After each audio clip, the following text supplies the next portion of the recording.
তো welcome to you can learn and Gyandeep. আজি আমি অর্গেনিক কেমিস্ট্রির some basic principles and techniques chapter number 8 lecture number 3 এইটো যোনে যোনে আগতে পঢ়ি আহিছা তোমালোকে নিশ্চয় মোৰ ভিডিঅ'বিলাক পাইছা। তো আজি আমাৰ নতুন টপিকটো হ'ব যি গতিকে আমাৰ ইয়াতে হাইব্ৰিড মোডত ক্লাছ হয়। অফলাইন ষ্টুডেণ্টছখিনি ডাউটছ ইয়াতে চোৱা যায় আৰু যোনবিলাক অনলাইন আছে কমেণ্ট ছেকশ্যনত জনাই দিবা, নিশ্চয় ক্লিয়াৰ কৰা হ'ব। তো ইয়াতে আমি চাম আজি electron movement in organic reaction. এটা ইলেক্ট্ৰন কেনেকুৱাকৈ অৰ্গেনিক ৰিয়েকশ্যনত মুভমেণ্ট কৰিব পাৰে। তো ইয়াতে আমি যদি চাওঁ, ইয়াতে এইটো ৱাই এটা এলিমেণ্ট, সেই এলিমেণ্টৰ লেফ্ট হেণ্ড ছাইডত ডাবল বণ্ড আছে আৰু ৰাইট হেণ্ড ছাইডত ছিংগল বণ্ড আছে। তো এই ডাবল বণ্ড আমি জানো এটা বণ্ড দুটা ইলেক্ট্ৰনেদি হয়। তো এই বণ্ডটো ডাইৰেক্টলিও শ্বিফ্ট হ'ব পাৰে ৱাইলৈকে। তো তেতিয়া যদি ডাইৰেক্টলি শ্বিফ্ট হয় তেতিয়া ৱাইৰ লেফ্ট হেণ্ড ছাইডত ছিংগল বণ্ড হ'ব আৰু ৱাইৰ ৰাইট হেণ্ড ছাইডত ডাবল বণ্ড হ'ব। আৰু যেতিয়া যদি এনেকুৱা নহয় দেন এই ডাবল বণ্ড যিটো আছে এই ডাবল বণ্ডটো লোন পেয়াৰ হিচাপত ৱাইৰ ওপৰতো গুচি যাব পাৰে। যেতিয়া ৱাইৰ ওপৰত গুচি যাব তেতিয়া লোন পেয়াৰ বুলি তাক আমি ক'ম। আৰু এই লোন পেয়াৰটো ৰাইট হেণ্ড ছাইডত তাৰ পিছতো যাব পাৰে। আমি ইতিমধ্যে আমি গম পালোঁ যে ডাইৰেক্টলিও যাব পাৰে নাইবা লোন পেয়াৰ হ'ব, লোন পেয়াৰৰ পৰা ডাবল বণ্ড হ'ব পাৰে। আমি এই তিনিটা ষ্টেপত আমি কথাখিনি বুজি পালোঁ। দেন ইয়াৰ পৰা ইলেক্ট্ৰন মুভমেণ্ট হ'লে আমি কি কি ইফেক্ট দেখা পাওঁ। ইলেক্ট্ৰন মুভমেণ্ট হ'লে ইলেক্ট্ৰন ডিছপ্লেচমেণ্ট হওক বা মুভমেণ্ট হওক, আমি চাৰিটা ইফেক্ট মেইনলি আমি পঢ়িব লাগিব। আমাৰ হায়াৰ ছেকেণ্ডাৰী ফাৰ্ষ্ট ইয়াৰত এই চাৰিটাই চিলেবাছত আছে NCERT-ত। তো ফাৰ্ষ্ট আমি পঢ়িম ইণ্ডাকটিভ ইফেক্ট। আৰু ইণ্ডাকটিভ ইফেক্ট পঢ়াৰ আগত ইণ্ডাকটিভ ইফেক্ট হয় একচুৱেলি কি, কিহৰ কাৰণে ইণ্ডাকটিভ ইফেক্ট হয় আমি সেইটো পঢ়িম। যেতিয়া আমি চাওঁ ইলেক্ট্ৰনেগেটিভিটি, আমি ফাৰ্ষ্ট ইণ্ডাকটিভ ইফেক্টত মেইনলি এটা কনচেপ্ট আহিব ইলেক্ট্ৰনেগেটিভিটিৰ কনচেপ্ট। তো ইলেক্ট্ৰনেগেটিভিটি যেতিয়া চাওঁ, কাৰ্বন আৰু কাৰ্বন এই দুটাৰ ইলেক্ট্ৰনেগেটিভিটি নাই, কাৰণ দুটা সেম এলিমেণ্ট। তো এই বণ্ড পেয়াৰ ইলেক্ট্ৰন কোনফালে যাব, কোনোফালে নাযায়, হয়নে? তো যদি আমি চাওঁ এতিয়া আমি গম পাওঁ যে এলকাইল গ্ৰুপছ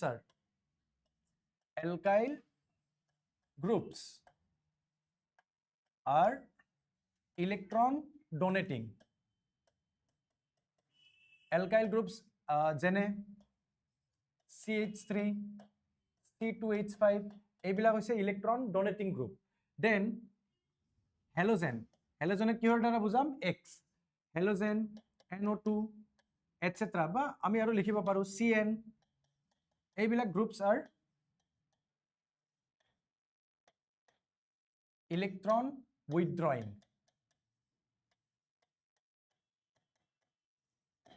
এই কাৰ্বন চেইনত কিবা ইলেক্ট্ৰন ডনেটিং গ্ৰুপ হওক বা ইলেক্ট্ৰন ৰিলিজিং গ্ৰুপ, ইলেক্ট্ৰন ডনেটিং বা ইলেক্ট্ৰন উইথড্ৰয়িং গ্ৰুপ কিবা লাগি আছে নেকি? যদি লাগি নাথাকে তেতিয়াহ'লে মনত ৰাখিবা যে ইয়াতে ইলেক্ট্ৰনেগেটিভিটি কনচেপ্টটো ইয়াতে নাহে। যেতিয়া এই কাৰ্বন চেইনত যেতিয়া এটা ইলেক্ট্ৰন উইথড্ৰয়িং গ্ৰুপ লাগি থাকে, ইলেক্ট্ৰন উইথড্ৰয়িং গ্ৰুপ যেতিয়া লাগি থাকিব, লাগি থকাৰ লগে লগে এই ইলেক্ট্ৰন উইথড্ৰয়িং গ্ৰুপটোৱে কাৰ্বন চেইনৰ পৰা ইলেক্ট্ৰন ডেন্সিটি নিজৰ পিনে এট্ৰাক্ট কৰিব। কৰাৰ লগে লগে ইয়াতে কি চাৰ্জ আহি যাব, ইয়াতে partial positive charge. Partial positive charge এইকাৰণে আহে কাৰণ কাৰ্বনত আগৰ তুলনাত ইলেক্ট্ৰন ডেন্সিটি কমি গৈছে। তো যেতিয়া আমি ইয়াক নাম্বাৰ দিলোঁ 1 2 3 4, কাৰ্বন 1ত যেতিয়া ইলেক্ট্ৰন ডেন্সিটি কমি যাব, কাৰ্বন 1ৰ পিনে কাৰ্বন 2ৰ পৰা ইলেক্ট্ৰনবিলাক শ্বিফ্ট হ'ব। ইলেক্ট্ৰন ডেন্সিটি গোটেই ইলেক্ট্ৰনবিলাক শ্বিফ্ট নহয়, জাষ্ট ইলেক্ট্ৰন ডেন্সিটি শ্বিফ্ট হ'ব। তো ইয়াতে কি চাৰ্জ আহিব, ডাবল ডেল্টা প্লাছ, ইয়াতে কি চাৰ্জ আহিব, ট্ৰিপল ডেল্টা প্লাছ। তো আল্টিমেটলি এই ইলেক্ট্ৰনবিলাক শ্বিফ্টিং হৈ আছে কাৰ্বন স্কেলেটনত। আমি যদি চাওঁ এই গোটেইকেইটা ছিংগল বণ্ড, মানে ক'ব পাৰোঁ যে ইয়াতে শ্বিফ্টিং হ'ব ছিগমা ইলেক্ট্ৰনছ, ইয়াতে শ্বিফ্টিং হ'ব ছিগমা ইলেক্ট্ৰনছ। আৰু এই ছিগমা ইলেক্ট্ৰনছবিলাক শ্বিফ্টিং হ'ব হয়তো ইলেক্ট্ৰন উইথড্ৰয়িং গ্ৰুপ নাইবা ইলেক্ট্ৰন ডনেটিং গ্ৰুপৰ প্ৰেজেঞ্চতহে হ'ব। আৰু এইবিলাক থাকিলে এই যে ছিগমা ইলেক্ট্ৰনৰ শ্বিফ্টিং হৈছে তাকে নাম দিয়া হয় ইণ্ডাকটিভ ইফেক্ট। কিবা প্ৰব্লেম আছে? ইণ্ডাকটিভ ইফেক্ট কিহৰ কাৰণে হৈছে, মেইনলি কিহৰ কাৰণে হৈছে ইণ্ডাকটিভ ইফেক্ট? ইলেক্ট্ৰন ডনেটিং গ্ৰুপ থাকিব লাগিব নাইবা ইলেক্ট্ৰন উইথড্ৰয়িং গ্ৰুপ। যদি ইলেক্ট্ৰন ডনেটিং গ্ৰুপ নাইবা ইলেক্ট্ৰন উইথড্ৰয়িং গ্ৰুপ থাকে তেতিয়াহে আমি ক'ব পাৰিম যে তাত ইণ্ডাকটিভ ইফেক্ট চলি আছে। এই ইফেক্টটো তেতিয়াহে আহিব যেতিয়া ইলেক্ট্ৰন উইথড্ৰয়িং বা ইলেক্ট্ৰন ডনেটিং গ্ৰুপ থাকে। যদি নাথাকে দেন তাত তোমাৰ ইণ্ডাকটিভ ইফেক্ট কনচেপ্টটো তাত নাহে। ঠিক আছে? তো এটা এক্সাম্পল আৰু চাওঁ।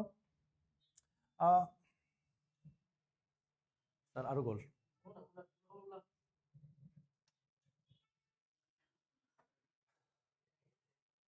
হ'ব একো নাই থাকি যাব ললিত ভাই এইখিনি নিদিব মানে মই কৈ আছো হা নিদিব স্যাৰ অ' স্যাৰ এইখিনি ক'লে মোৰ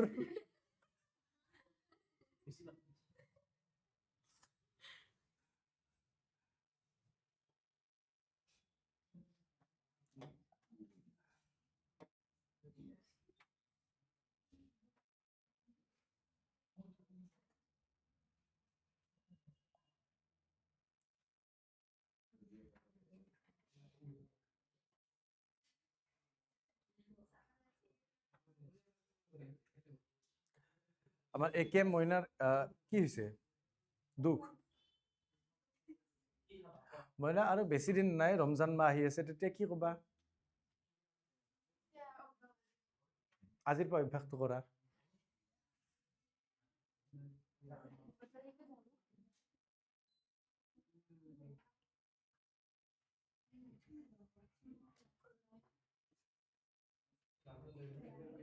তো চাবা সকলোৱে চাবা চাবা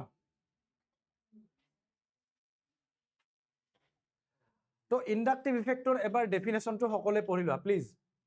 দ্য ডিছপ্লেচমেণ্ট অফ কি ইলেক্ট্ৰন আছিল ডিছপ্লেচমেণ্ট কাৰ হৈছিল কি electron sigma electron the displacement of sigma electron along a saturated carbon কাৰণ কাৰ্বন বিলাক যে মই দিছিলো কি কাৰ্বন দিছিলো যাতে সিংগল বন্ড আছিল না ডাবল বন্ড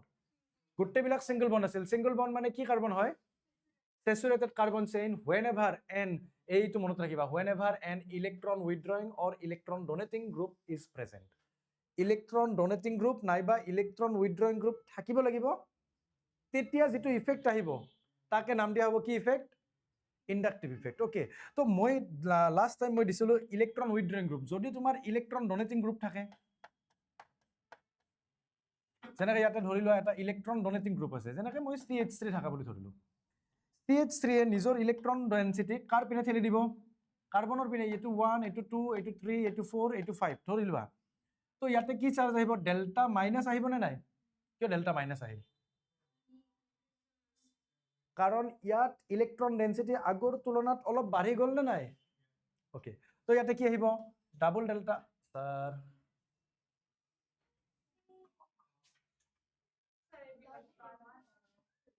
লাইভ ক্লাস নকৰিলেও বৰ্ডখন যাই থাকিব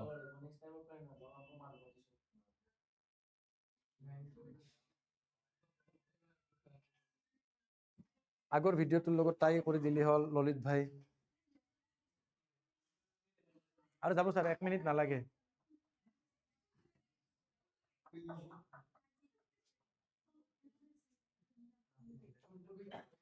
কমসে কম 10 বাৰ ৰিপিট পাইছা নেক্সট দিনা হুডলি মই কি কও খং কৰো না নাই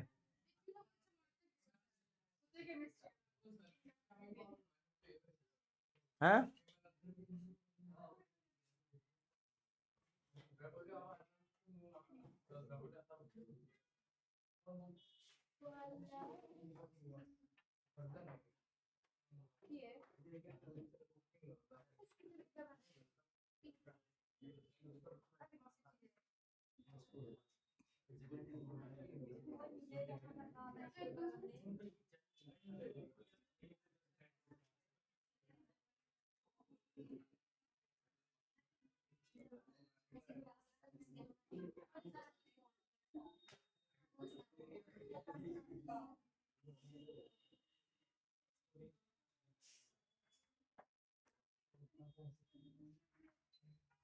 बाप रे बाप सुकून सुकून इसे कहते हैं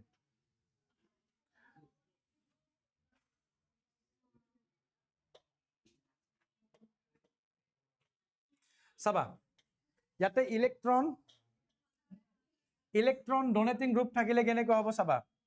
কাৰ্বন আছে ইয়াতে এটা CH3 গ্ৰুপ আছে এইটো এটা কাৰ্বন এইটো এটা ঠিক আছে চাবা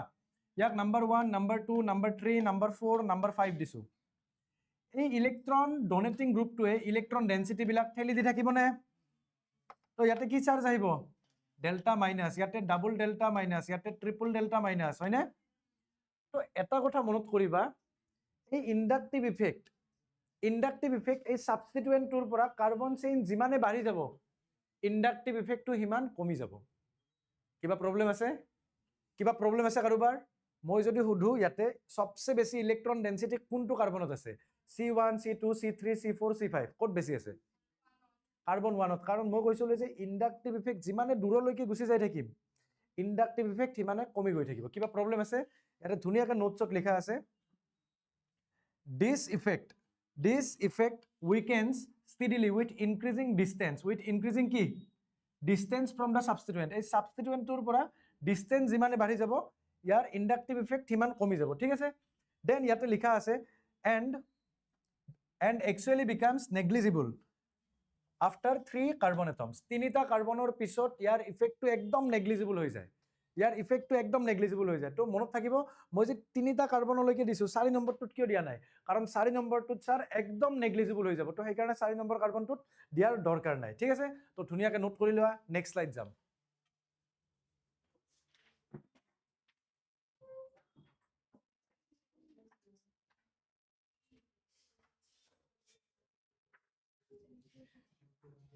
এতিয়া চাবা ইন্ডাকটিভ ইফেক্ট কেই প্ৰকাৰৰ ইন্ডাকটিভ ইফেক্ট আমাৰ টু টাইপস ইন্ডাকটিভ ইফেক্ট দুই প্ৰকাৰৰ এক নম্বৰটো হৈছে পজিটিভ ইন্ডাকটিভ ইফেক্ট নেক্সট হৈছে নেগেটিভ ইন্ডাকটিভ ইফেক্ট ঠিক আছে কি কৈছো চাবা পজিটিভ ইন্ডাকটিভ ইফেক্ট কাক কম যেতিয়া কাৰ্বন চেইনত এইটো হল কাৰ্বন চেইন হয় কাৰ্বন চেইনত যেতিয়া ইলেক্ট্ৰন ৰিলিজিং বা ডোনেটিং সাবস্টিটুয়েন্ট থাকে যেতিয়া কাৰ্বন চেইনত ইলেক্ট্ৰন ডোনেটিং সাবস্টিটুয়েন্ট থাকে তেতিয়া কাৰ্বনৰ পিনে আহি থাকিব না ইলেক্ট্ৰন ডেন্সিটি বুজি পোৱা নাই মই কি কৈছো ইলেক্ট্ৰন ডোনেটিং সাবস্টিটুয়েন্ট থাকিলে কাৰ্বন চেইনৰ পিনে আহি থাকিব না ইলেক্ট্ৰন ডেন্সিটি যদি কাৰ্বন স্কেলেটনত বা কাৰ্বন চেইনত ইলেক্ট্ৰন ডোনেটিং গ্ৰুপ থাকে তেতিয়াহলে তেনেকুৱা ইফেক্টক নাম দিয়া যাব প্লাস আই ইফেক্ট কিবা প্ৰবলেম আছে যদি কোৱা যদি ইয়াতে ইলেক্ট্ৰন ডোনেটিংৰ জায়গাত ইলেক্ট্ৰন উইথড্ৰয়িং যদি থাকে ইলেক্ট্ৰন উইথড্ৰয়িং সাবস্টিটুয়েন্ট যদি থাকে তেতিয়া আমি কি নাম দিম ইয়াক কি ইফেক্ট মাইনাস আই ইফেক্ট কিবা প্ৰবলেম আছে ওকে তো ধুনীয়াকৈ এই types of inductive effect to types বুলি ধুনীয়াকৈ লিখি থৈ দিয়া তাৰ পিছত আমি ডেফিনেশনত যাম ৰাত্তা মাৰিব নাচাবা কাৰণ ইন্ডাকটিভ ইফেক্ট আৰু হাইপাৰ কনজুগেশ্যন এই দুটাত অলপ চলপ খেলিমেলি লাগিব আমি চাম ধুনীয়াকৈ চাম ইন্ডাকটিভ ইফেক্টত কি হয় হাইপাৰ কনজুগেশ্যনত কি হয় জলদি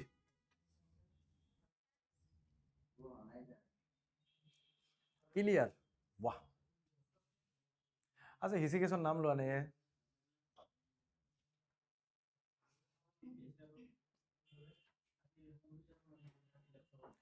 আজি মোৰ মেইন স্লাইডৰ অনাৰে হল হিসিকেশ বনাই থাকিবা পইচাটো দিব নোৱাৰো কমসে কম সন্মান এটা দিছো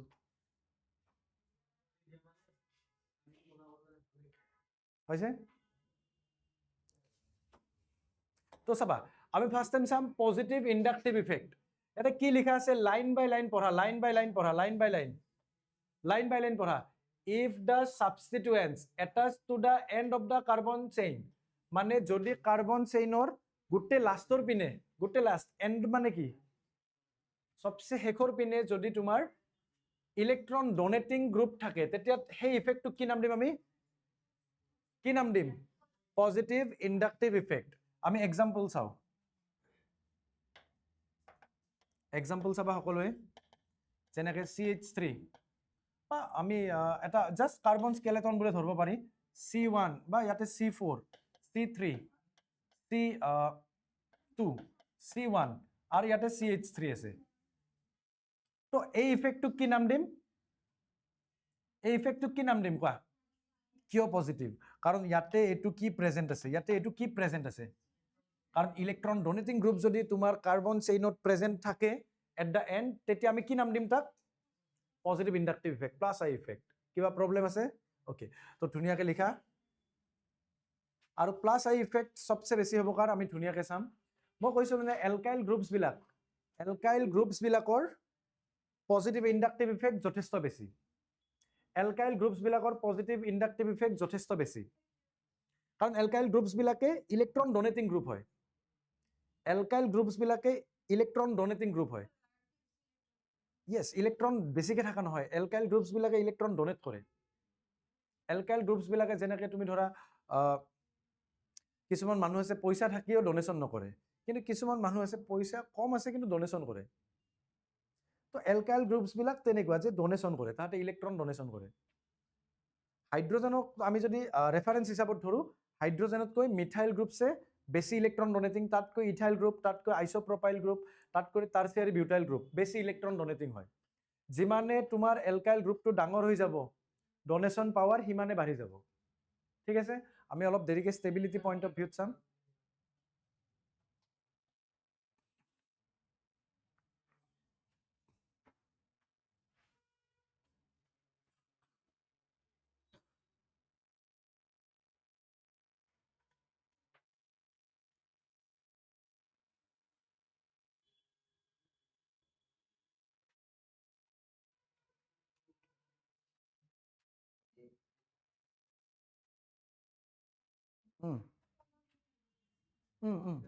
চব লিখা। হা চিটটো ৰাখবা হা। কেইটাত আহিবা তাৰপৰা? অ'কে ঠিক আছে।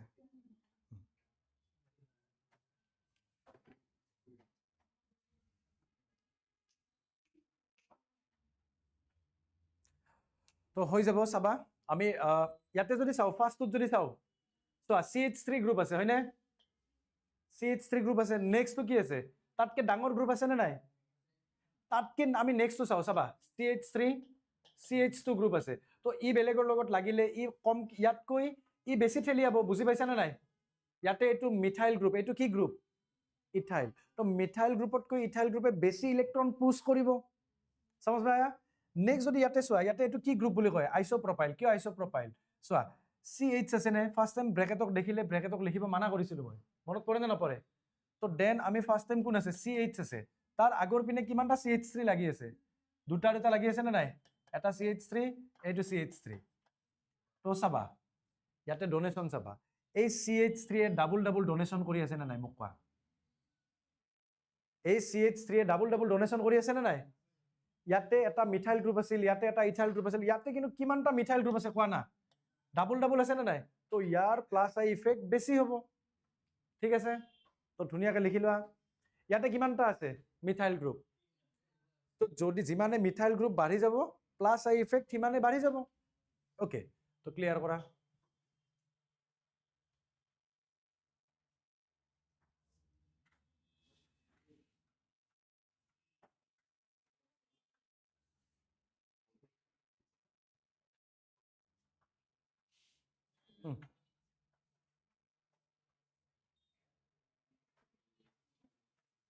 হৈছে ন?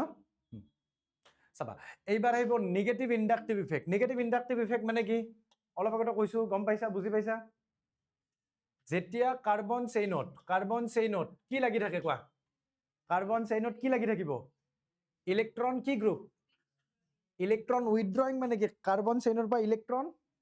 লোৱা টানা গ্ৰুপ। যেনেকে এটা এক্সাম্পল ইয়াতে বহুত কেইটা দিয়া আছে, CnNO2, হেলোজেন্স, ইলেক্ট্ৰন উইথড্ৰয়িং গ্ৰুপ বুলি লিখি দিওঁ। ইলেক্ট্ৰন উইথড্ৰয়িং গ্ৰুপ যদি থাকে তেতিয়া কি হ'ব? ই ইলেক্ট্ৰনবিলাক ইয়াৰ পৰা টানি ল'ব, লোৱাৰ লগে ইয়াতে কি চাৰ্জ আহিব কোৱা? Delta positive. ইয়াতে ডাবল ডেল্টা পজিটিভ হয়নে? ইয়াতে ট্ৰিপল ডেল্টা পজিটিভ। তো কাৰ্বন চেইনৰ পৰা লৈ গৈ আছে নে? কাৰ্বন চেইনৰ পৰা যদি কোনোবাই লৈ গৈ থাকে তেতিয়াহ'লে তাক আমি কি নাম দিম? মাইনাছ আই ইফেক্ট। কিবা প্ৰব্লেম আছে? মাইনাছ আই ইফেক্টৰ হাইড্ৰজেনৰ ৰেফাৰেঞ্চ কৰি আয়ডিনৰ বেছি হ'ব, আয়ডিনত কৰি ব্ৰমিন। ইয়াতে এনেকৈ মনত ৰাখিবা, ফাল্টু CBI মনত থাকিব, বা ফেচ CBI। তাৰপিছত then carboxylic acid, then nitrile, then NO2, nitro group. ঠিক আছে, লিখি থৈ দিয়া। এইখিনি কি হৈছে? এইখিনি যে লিখিছো, এইখিনি কিহৰ ভিত্তিত লিখিছো? মই যদি সুধো তোমাক, আয়ডিন বেছি ইলেক্ট্ৰন এট্ৰাক্ট কৰিব না ফ্লৰিনে? কোনে বেছি ইলেক্ট্ৰন উইথড্ৰ কৰিব? ফ্লোৰিনে বেশি আৰু তাতকে সবচে বেশি কোন নাইট্ৰো গ্ৰুপ ঠিক আছে আমি ক্লাস 12ত এসিডিটি পঢ়িব লাগিব ইয়াতে অলপ সলপ পঢ়িলো কাৰণ এনসিআৰটিত এক্সাৰসাইজৰ এটা কোৱেশ্চন আছে কোৱেশ্চনটো আমি ভালকে চাম তো ইন্ডাকটিভ ইফেক্টৰ পৰা এসিডিটি যদি ওলাব দিয়ে আমি কেনেকৈ ওলাম তো সকলো এটা সৰু টপিক এটা লিখিবা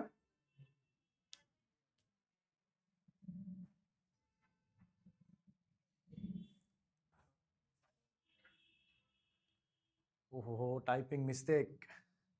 ये होना चाहिए प्लस आई প্লাস মাইনাস আই হা এটো এটা আই হ'ব লাগিছিল 1 হৈ আছে কোৱা গ্ৰীন বাস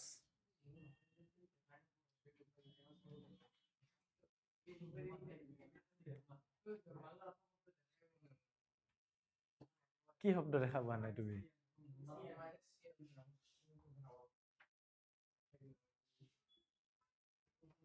এটা ইফেক্টে যোৱা নাই আৰু তিনিটা ৰখি আছে ৰেজনেন্সত ফাঁসি যাবা যদি বুজি নোপোৱা তো প্লিজ অলপ জলদি জলদি নোট কৰিবা জলদি জলদি নোটস কৰিবা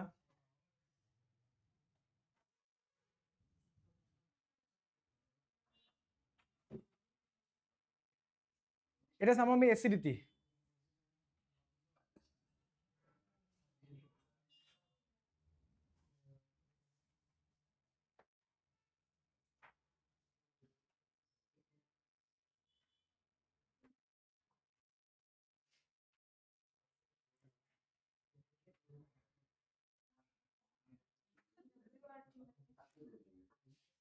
কোনটো with ৰেসপেক্ট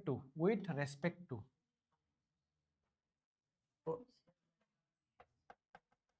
with respect to hydrogen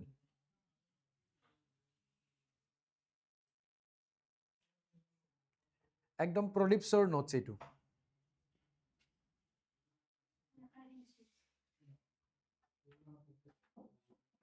হৈছে সকলোৰে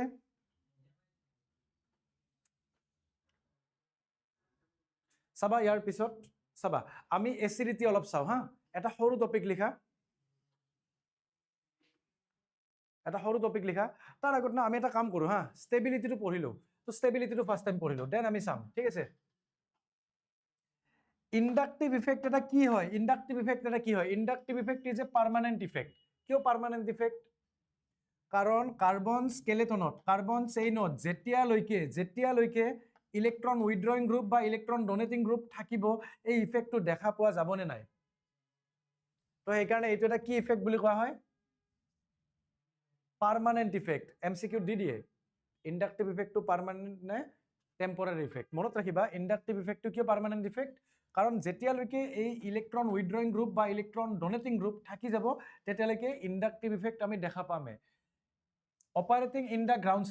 স্টেট মানে কি এইটো মলিকিউলে এই ৰিয়েকশন নকৰাতে যেনেকুৱাকে আছিল তাকে নাম দিয়া হয় গ্ৰাউন্ড স্টেট ৰিয়েকশন কৰাৰ আগত এটা মলিকিউলে যেনেকুৱাকে থাকে তাক নাম দিয়া হয় গ্ৰাউন্ড স্টেট তো গ্ৰাউন্ড স্টেটতো ইয়াত ইন্ডাকটিভ ইফেক্ট লাগি থাকিবনে থাকিব কিয় থাকিব কাৰণ ইয়াতে ইলেক্ট্ৰন ডোনেটিং গ্ৰুপ বা ইলেক্ট্ৰন ৰিলিজিং গ্ৰুপ আছে of the organic molecules and hence responsible for high melting point তো ইন্ডাকটিভ ইফেক্টৰ কাৰণে কি হয় মেল্টিং পয়েন্ট কি হয় high boiling point and high dipole moments and of polar compounds মানে ইন্ডাকটিভ ইফেক্টৰ কাৰণে আমাৰ তিনিটা ৰেসপন্সিবল হয় কি ৰেসপন্সিবল হ'ব melting point boiling point and dipole moments ঠিক আছে তো ধুনিয়াকে নোটস কৰা বা নোটস নকৰিলে কথা নাই পাছত নোটস কৰি ল'ব পাৰবা হয়নে তো চাই লোৱা ফাৰ্স্ট টাইম এবাৰ পঢ়ি লোৱা কিবা ডাউট থাকিলে এতিয়াই কোৱা মই তাকে কৈছো যে এই মলিকিউলটো যেতিয়া সাপোজ মই ইয়াৰ কথা কওঁ CH3 CH2 CH2X এইটো ধৰি লোৱা এটা ইলেক্ট্ৰন ডোনেটিং হ'ব পাৰে ইলেক্ট্ৰন উইথড্ৰয়িং হ'ব পাৰে ই ৰিয়েকশন কৰিছে নেকি ৰিয়েকশন কৰা মানে কি ধৰি লোৱা ইয়াতে মই Cl2 দিলো এইটো ৰিয়েকশন কৰা বুজাব হয়নে কিন্তু মই যদি ইয়াতে ৰিয়েকশন নকৰো তেতিয়া নাম দিব গ্ৰাউন্ড ষ্টেট ৰিয়েকশন কৰিছে নেকি ৰিয়েকশন নকৰিলে ইয়াক নাম দিয়া হ'ব গ্ৰাউন্ড ষ্টেট আৰু এই ৰিয়েকশন নকৰাতেও তোমাৰ ইন্ডাকটিভ ইফেক্ট চলি আছে নে কিয় ইন্ডাকটিভ ইফেক্ট চলি আছে কাৰণ মই কৈছো হয়তো ইলেক্ট্ৰন ডোনেটিং গ্ৰুপ হ'ব পাৰে বা ইলেক্ট্ৰন উইথড্ৰয়িং গ্ৰুপ হ'ব পাৰে যেতিয়ালৈকে এই দুটা ইয়াতে থাকিব তেতিয়ালৈকে ইন্ডাকটিভ ইফেক্ট শো হৈ থাকিবই না নাই সেইকাৰণে ইয়াক নাম দিয়া হয় পাৰ্মানেন্ট ইফেক্ট ক্লিয়াৰ ওকে তো ধুনিয়াকৈ এবাৰ পঢ়ি লোৱা কিবা ডাউট থাকিলে মোক কোৱা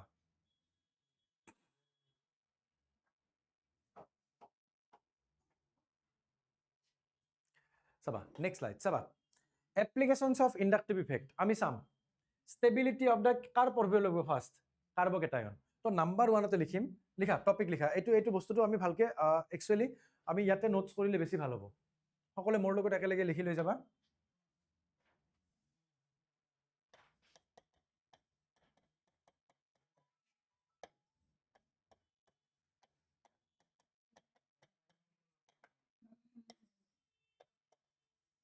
ষ্টেবিলিটি অফ দ্য কাৰ্বকেটায়ন মই আগতে কৈছো এটা মই ভুলকে পঢ়াম এটা তোমালোকক এতিয়া অলপ ভুলকে পঢ়াম দেন যেতিয়া আমি হাইপাৰ কনজুগেশ্যন ইফেক্টৰ কনচেপ্ট আনিম তেতিয়া গম পাবা কিয় তেনেকুৱা হয় ঠিক আছে জাষ্ট মই কৈ দিম যে এটা মই ষ্টাৰ মাৰ্ক দি দিম এটা ষ্টাৰ মাৰ্ক দি দিম চাবা কাৰ্বকেটায়ন মানে কি কাৰ্বনৰ ওপৰত চাৰ কি চাৰ্জ আহিব প্লাছ তাক নাম দিয়া হয় কাৰ্বকেটায়ন যেনেকে ইয়াক নাম দিয়া হ'ব CH3+ ইয়াক কি নাম দিয়া হয় মিথাইল কাৰ্বকেটায়ন দেন ইয়াক কি নাম দিম CH3 CH2+ ইয়াক কি নাম দিম ইথাইল কাৰ্বকেটায়ন হয়নে দেন তাৰ পিছত নেক্সট CH3 CH+ CH3 ইয়াক কি নাম দিম আইসোপ্ৰপাইল কাৰ্বকেটায়ন হয়নে দেন ইয়াক কি নাম দিম CH3 CH3 CH3 third butyl কাৰ্বকেটায়ন তো আমি যদি এই গোটেইকেইটা কম্পেয়াৰ কৰিব লাগে পজিটিভ চাৰ্জ থাকা মানে কি কাৰ্বকেটায়ন কাৰ্বনৰ ওপৰত পজিটিভ চাৰ্জ থাকিলে কি নাম দিয়া হয় তাক কাৰ্বকেটায়ন কিছুমানে ক'ব স্যাৰ কাৰ্বকেশন কেশন হয় কাৰ্বকেশন হয় না নহয় তো কেমিষ্ট্ৰিত তেনেকুৱা নহয় ইয়াক মনত ৰাখিবা কাৰ্বকেটায়ন বুলি ঠিক আছে মোৰ ষ্টুডেণ্ট এটা আছিল কাৰ্বকেটায়ন লিখাতে মোক কৈছে স্যাৰ এইটো কি লিখিছে কাৰ্বকেশন তো হৈ যায় কেতিয়াবা জিভা স্লিপ হৈ যায় তো মই তোমাক সুধিছো এটা তাৰ আগত এটা বঢ়িয়া এক্সাম্পল এটা দিওঁ তেতিয়া তোমালোকৰ ক্লিয়াৰ হ'ব ধৰি লোৱা তুমি 2 লাখ টকা ধাৰত আছা তো এতিয়া তোমাৰ মনত নন ষ্টপ এনেকুৱা এটা ভাৱ হ'ব যে 2 লাখ টকাটো কেতিয়া মোৰ ধাৰ মাৰা যায় তো যদি তোমাৰ এটা ফ্ৰেণ্ড থাকে এটা ফ্ৰেণ্ড তুমি কণ্ডিশ্যন নম্বৰ 4টা দিছো তুমি ফাৰ্ষ্ট কণ্ডিশ্যনত তুমি অকলে আছা তুমি অকলে 2 লাখ টকাটো ধাৰ মাৰিব লাগিব দেন কণ্ডিশ্যন নম্বৰ 1 গ'ল কণ্ডিশ্যন নম্বৰ 2 তোমাৰ লগত এটা সাপোৰ্ট দিয়াৰ কাৰণে ফ্ৰেণ্ড এটা আছে যোনে তোমাক অলপ হলেও পইচা দিব যে তই টেনচন নলবি 2 লাখ টকা না অলপ মই ধাৰ মাৰি থাকিম দেন সাপোৰ্ট এটা পাইছা নে নাই দেন তোমাৰ কণ্ডিশ্যন নম্বৰ 3 তোমাৰ দুটা ফ্ৰেণ্ড আছে তেনেকুৱা যোনে তোমাক ক'ব যে টেনচন নলবি আমি ধাৰ মাৰি থাকিম কণ্ডিশ্যন নম্বৰ 4 তোমাৰ তেনেকুৱা ফ্ৰেণ্ড 3টা আছে তোমাক কৈছে যে তুমি টেনচন ল'ব নালাগে তইও ধাৰ মাৰি থাকিবি আমিও একেলগে ধাৰ মাৰি থাকিম তো কেতিয়া তুমি বেছি ষ্টেবল হ'বা কোৱাচোন কোৱা কণ্ডিশ্যন নম্বৰ 4 তো যেটো ফাৰ্ষ্ট কণ্ডিশ্যন আছিল যেতিয়া তোমাৰ লগত কোনোই নাছিল তেতিয়া তুমি হেপি আছিলা নেকি যেনেকৈ ইয়াতে চোৱা ইয়াৰ ওপৰত পজিটিভ চাৰ্জ থাকা মানে কি ইয়াৰ পজিটিভ চাৰ্জ থাকা মানে কি ইয়াত ইলেক্ট্ৰন ডেন্সিটি কম আছে তো ইলেক্ট্ৰন ডেন্সিটি কম থাকিলে ইয়াতে কোনোবা আৰু আছে নেকি যোনে নেকি ইয়াক ইলেক্ট্ৰন ডেন্সিটি ইয়াক দি থাকিব কিন্তু ইয়াতে যদি চাও আমি এইটো কি গ্ৰুপ এটা এইটো কি গ্ৰুপ মোক সেইটো কোৱা মিথাইল গ্ৰুপে ইলেক্ট্ৰন ডোনেটিং না ইলেক্ট্ৰন উইথড্ৰয়িং তো ইয়াক অলপ পৰিমাণে হলেও ইলেক্ট্ৰন ডোনেট কৰিবনে হয়নে নহয় তো ইয়াতে যদি চোৱা ক'ত চাৰ্জ কম আছে মাজতটোত তো ইয়াক ইলেক্ট্ৰন ডোনেট কৰিবনে নাই দো ফালৰ পৰা ইলেক্ট্ৰন ডোনেশ্যন কৰিবনে নাই মোক কোৱা ডোনেশ্যন কৰাৰ লগে লগে ইয়াত সামহাও ইলেক্ট্ৰন ডেন্সিটি আগতে বহুত কম আছিল অলপ পৰিমাণে বাঢ়ি যাবনে নাই তো ইয়াতে যদি চোৱা ইয়াতে কিমানটা জাগাৰ পৰা ঠেলি হ'ব এই তিনিটা ফ্ৰেণ্ড আছে তো হেল্প কৰিছে নে তো মই যদি তোমাক কওঁ যে কাৰ্বকেটায়ন মানে এনেই আনষ্টেবল কাৰ্বকেটায়ন মানে এনেই আনষ্টেবল তো তাৰ ভিতৰত ধাৰ থাকাটো স্বাভাৱিক কথা মাথাত টেনচন আহিবই কিন্তু তাৰে মাজত আৰু কেইটামান কণ্ডিশ্যন দিছোনে নাই মই যে কণ্ডিশ্যনবিলাক এনেকুৱা ধৰণৰ আছিল যে এটা কণ্ডিশ্যনত এটাও ফ্ৰেণ্ড নাই এটা কণ্ডিশ্যনত তিনিটা ফ্ৰেণ্ডে ছাপোৰ্ট দি আছে কোনটোত তুমি বেছি হেপি হ'বা ওকে তো আমি ক'ব পাৰিম যে ইয়াতে ইলেক্ট্ৰন ডেন্সিটি ইয়াক কোনেও দিয়া নাই তাৰ তুলনাত ইয়াত কমসে কম এটাইতো দি আছে তো তাৰ কাৰণে ইয়াতকৈ বেছি ষ্টেবল বুলি ক'ব পাৰিম নে নাই ইয়াতকৈ বেছি ষ্টেবল বুলি ক'ব পাৰিম নে কিয় ক'ব পাৰিম কোৱা দুটা জায়গাৰ পৰা ঠেলি আছে তো ইয়াৰ তুলনাত বেছি ষ্টেবল হ'ব কাৰণ তিনিটা জায়গাৰ পৰা ঠেলি আছে ক্লিয়াৰ কিবা প্ৰবলেম আছে তো বিন্দাস নোট কৰি লোৱা এইটোক যদি কোৱা এইটো কিমান ডিগ্ৰী কাৰ্বকেটায়ন চাবা এইটো বুজাৰ আগত এইটো চাম এই যেটো কাৰ্বকেটায়ন হি কিমানটা কাৰ্বনৰ লগত লাগি আছে এটা গটিকে 1 ডিগ্ৰী কিমানটা কাৰ্বনৰ লগত দুটা কাৰ্বন 2 ডিগ্ৰী কিমানটা কাৰ্বনৰ লগত লাগি আছে তিনিটা কিমানটা কাৰ্বনৰ লগত লাগি আছে তো সেই কাৰণে 0 ডিগ্ৰী এটাৰ লগতো লগা নাই সেইকাৰণে ইয়াক নাম দিয়া হয় 0 ডিগ্ৰী ক্লিয়াৰ যদি কাৰ্বকেটায়ন থাকে এটা ট্ৰিক মনত ৰাখিবা যদি কাৰ্বকেটায়ন থাকে তাক ইলেক্ট্ৰন ডোনেটিং গ্ৰুপ থাকিলেহে ষ্টেবিলাইজ হ'ব যদি ইয়াতে ইলেক্ট্ৰন উইথড্ৰয়িং গ্ৰুপ লগাই দিও এনে ইয়াতে ইলেক্ট্ৰন ডেন্সিটি কম আছে আৰু যদি ইলেক্ট্ৰন উইথড্ৰয়িং গ্ৰুপ লগাই দিও ইয়াৰ ষ্টেবিলিটি আৰু কমি যাব ঠিক আছে কাৰ্বকেটায়নৰ ষ্টেবিলিটি বঢ়াবলৈ হলে ইলেক্ট্ৰন ডোনেটিং গ্ৰুপ দিব লাগিব আমি ঠিক আছে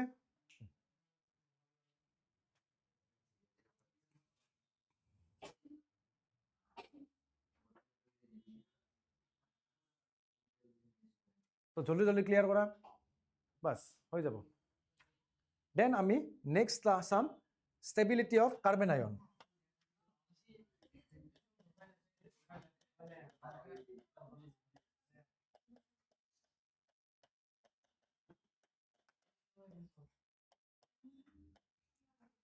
মই তোমাক এটা কথা হলো কাৰ্বন আয়ন আছে কাৰ্বন আয়ন মানে কাৰ্বনৰ ওপৰত কি চাৰ্জ আহিব কাৰ্বনৰ ওপৰত কি চাৰ্জ আহিব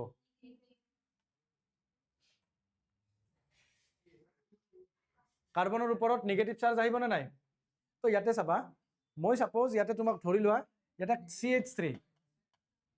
মাইনাস আছে ঠিক আছে তাৰপিছত ইয়াতে আছে CH3 CH2 মাইনাস ইয়াতে আছে CH3 CH minus CH3 then ইয়াতে আছে CH3 CH3 CH3 মাইনাস ইয়াতে যদি চাও এইটো কিমান ডিগ্ৰী কাৰ্বন আয়ন 0 ডিগ্ৰী কাৰ্বন আয়ন এইটো 1 ডিগ্ৰী হয়নে এই কাৰ্বন আয়নটো যি দুটা কাৰ্বনৰ লগত লাগি আছে দুটা কাৰ্বনৰ লগত লাগি থাকিলে কিমান ডিগ্ৰী 2 ডিগ্ৰী এইটো কিমান ডিগ্ৰী এতিয়া মই তোমালোকক কৈছিলো অলপ আগতে মই কৈছিলো যে যদি কাৰ্বকেটায়ন থাকে তাক ষ্টেবিলাইজ কৰাৰ কাৰণে আমি কি গ্ৰুপ দিব লাগিব ইলেক্ট্ৰন ডোনেটিং গ্ৰুপ কিন্তু যদি তোমাৰ কাৰ্বন আয়ন হয় ইয়াক ষ্টেবিলাইজ কৰিবৰ কাৰণে ইলেক্ট্ৰন উইথড্ৰয়িং গ্ৰুপ লাগিব কিন্তু এইটো কি গ্ৰুপ মোক কোৱা এইটো কি গ্ৰুপ তো ইলেক্ট্ৰন ডোনেটিং গ্ৰুপ ইয়াতে কিমানটা আছে দুটা ইয়াতে কিমানটা আছে তিনিটা তো তুমি নিজে কোৱা ইয়াত অলৰেডি ইলেক্ট্ৰন আছে বেছি আছে ইয়াত অলৰেডি ইলেক্ট্ৰন বেছি আছে তাৰ পিছত আৰু ইলেক্ট্ৰনে ইফালে ঠেলি আছে তো ইলেক্ট্ৰন আৰু ইলেক্ট্ৰনৰ মাজত এট্ৰাকশন হ'ব না ৰিপালশন হ'ব অবভিয়াসলি ৰিপালশন বাঢ়ি গ'লে এনাৰ্জি বেছি মানে ষ্টেবিলিটি কি তো যদি মই চাও ইয়াতে ইলেক্ট্ৰন ইয়াৰ তুলনাত ইয়াৰ ৰিপালশন এনাৰ্জি বেছি তো ষ্টেবিলিটি পইণ্ট অফ ভিউ কি হৈ যাব ষ্টেবিলিটি কমি যাব তো ইয়াৰ তুলনাত ইয়াৰ ষ্টেবিলিটি কি হ'ব তো ইয়াৰ ষ্টেবিলিটি বেছি হ'ব স্যাৰ ইয়াত কৰি ইয়াৰ ষ্টেবিলিটি কম ইয়াত কৰি ইয়াৰ ষ্টেবিলিটি কম কিবা প্ৰবলেম আছে ওকে তো ধুনীয়াকৈ নোট কৰা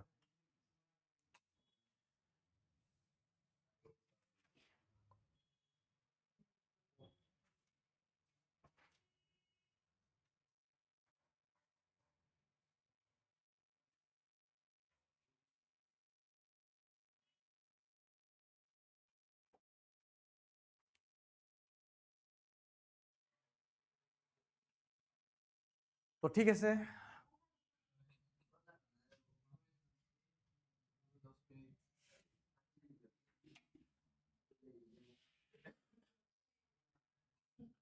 এতিয়া আমি জাস্ট এসিডিটি এটা সৰু concept acidity of carboxylic acid আমি পঢ়িম ঠিক আছে এসিডিটি অফ কাৰ্বক্সিলিক এসিড আমি পঢ়িম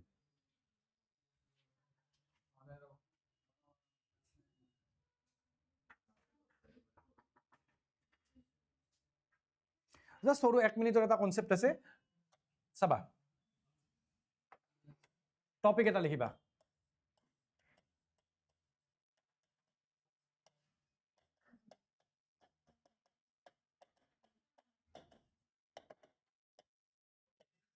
ইন্ডাকটিভ ইফেক্টতে এইটো অলপ চলপ পঢ়িব লাগিব ঠিক আছে চাবা সকলে গুৰুত্ব দি চাবা এটা CH3 CH2 COOH আছে এটা ফাৰ্স্টটো এইটো আছে ইয়াক নাম্বাৰ দিলো A দেন CH3 CH2 আছে ইয়াতে F আছে CH2 COOH আছে ঠিক আছে দেন ইয়াতে আছে CH3 CHF COOH এতিয়া মনত ৰাখিবা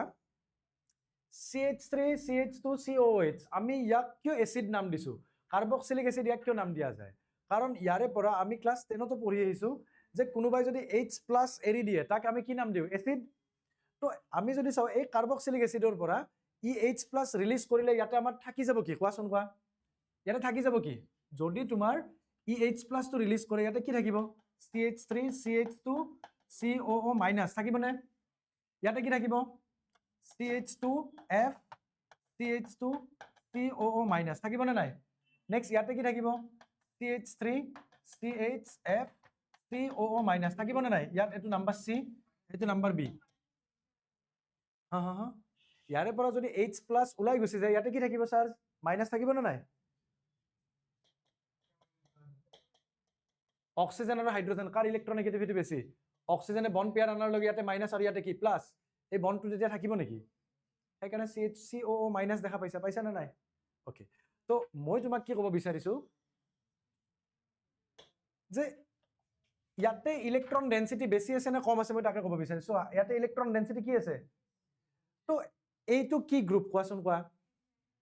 ইলেক্ট্ৰন ডোনেটিং গ্ৰুপ তো ই যেতিয়া ইলেক্ট্ৰন ডোনেট কৰি থাকিব ইফালে এইফালে যেতিয়া ইলেক্ট্ৰন ডোনেট কৰি থাকিব ইলেক্ট্ৰন ডেন্সিটি আৰু বাঢ়ি যাবনে নাই যদি আৰু বাঢ়ি যায় ইলেক্ট্ৰন ডেন্সিটি তেতিয়ালে ইয়াৰ ষ্টেবিলিটি কি হৈ যাব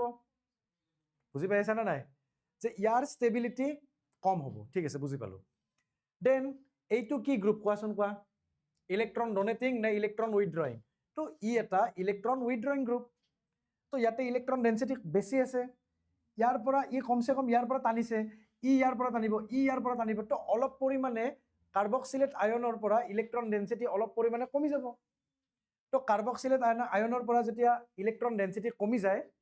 তেতিয়া ইয়াৰ ষ্টেবিলিটি ইয়াৰ তুলনাত ইয়াৰ ষ্টেবিলিটি সামান্য পৰিমাণে বেছি হ'ব বুজি পাইছানে নাই তাৰ পিছত ইয়াতে যদি চাও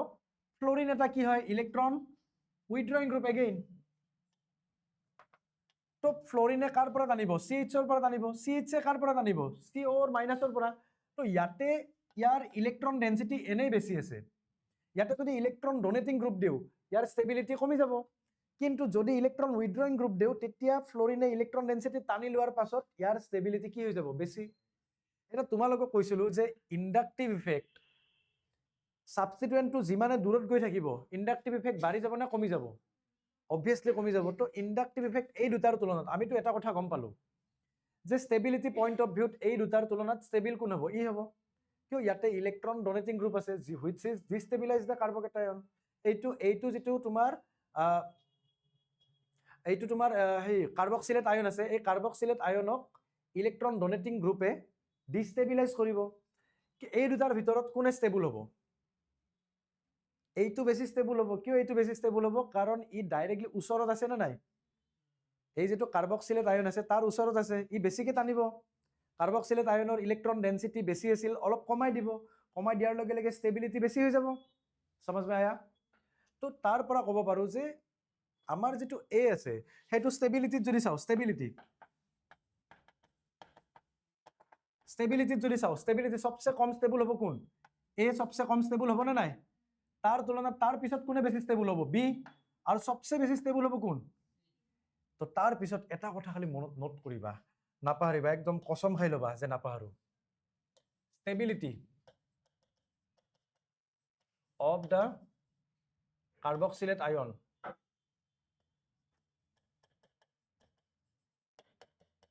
stability of the carboxylate ion যিমানে বাঢ়ি যাব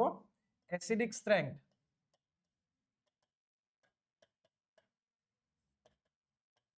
of the parent molecule acidity of parent molecule কি হ'ব increase হ'ব তো গুটে কেটাৰ ভিতৰত মই যদি কও গুটে কেটা কাৰ্বন এটা এসিড আছিল না এইটো কাৰ্বক্সিলিক এসিড এইটো কাৰ্বক্সিলিক এসিড এইটো কাৰ্বক্সিলিক এসিড তো গুটে কেটাৰ ভিতৰত কোনে বেছি ষ্টেবল হ'ব গুটে কেটাৰ ভিতৰত কোনে বেছি ষ্টেবল হ'ব সি তো এই পইণ্টৰ পৰা চোৱা ষ্টেবিলিটি যিমানে বেছি হ'ব কাৰ্বক্সিলেট আয়নৰ ষ্টেবিলিটি যিমানে বাঢ়ি যাব সিমানে এসিডিক ষ্ট্ৰেংথ কি হ'ব বাঢ়ি যাব তো মই ক'ব পাৰিম যদি এসিডিটিত কও এতিয়া এসিডিটি ক্লিয়াৰ স্যাৰ একদম ক্লিয়াৰ এসিডিটি চোৱা এসিডিটিত তেতিয়া হলে কোনে বেছি এসিডিক হ'ব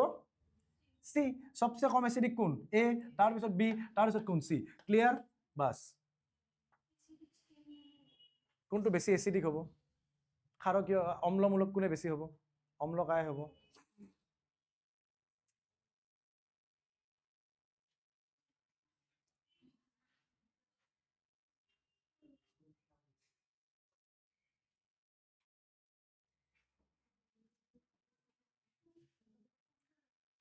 এইটো এটা এডিশনাল টপিক আছিল যেটো এনসিআৰটিৰ ব্যাক সাইডত কোয়েশ্চন আছে ইয়াৰে হা এক্সাৰসাইজ কোয়েশ্চন আছে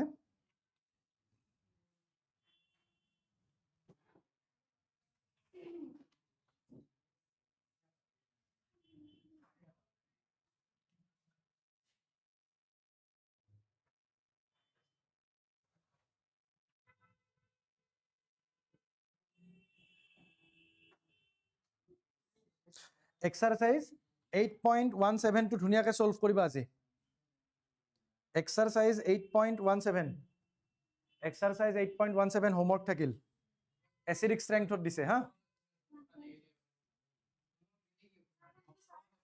এক্সাৰসাইজ 8.17 লিখি লবা ঠিক আছে মইনা কপিত লিখি লোৱা ঘৰত বিচাৰি থাকিবা হল দিয়া চাবা এনসিআৰটি চাবা এনসিআৰটি প্ৰবলেম 8.15 পাবাই তাৰ পৰা লিখি লবা অলৰেডি পাবাই না নাই সো এবাৰ এনসিআরটি প্রবলেম 8.15 কোয়েশ্চনটো পঢ়া প্লিজ এনসিআরটি প্রবলেম 8.15 সোয়া ধীরাজ কথা আজি অলপ বেছি ভাল লাগে না কথা পাতি ভাল লাগে মই না টোটাল 35 টাইমস রিপিট মাৰিছো 8.17 বুলি টোটাল কিমান টাইমস ৰিপিট মাৰিছো তোমাৰ ফ্ৰেন্ডেও লিখিছে তুমি কিয় নিলিখা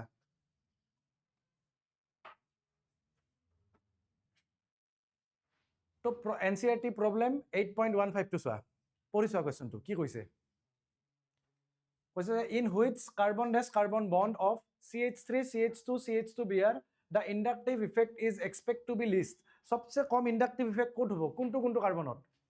যদি এই ইয়াতে লিখা আছে না CH3 CH2 CH2 আর ইয়াতে Br আছে Br তো ইলেকট্রন উইথড্রয়িং গ্রুপ না electron releasing group electron withdrawing তো এতিয়া ই যেতিয়া ইলেকট্রন উইথড্র কৰিব সবচেয়ে লিস্ট কোনটো হ'ব কোনটো কার্বনত সবচেয়ে লিস্ট ইফেক্টটো লাগিব এটো যদি কার্বন 1 কার্বন 2 কার্বন 3 কোনটো কোনটো হ'ব কার্বন 2 আৰু কার্বন 3 ত সবচেয়ে কম ইফেক্টটো দেখা পাবা না নাই তো এটো आंसर ধুনিয়াকে তোমাৰ কিতাপত লিখা আছে মই জাস্ট বুজাই দিছো তাৰপিছত দেন ইয়াতে আছে এনসিআরটি প্রবলেম 8.14 কোয়েশ্চনটো পঢ়া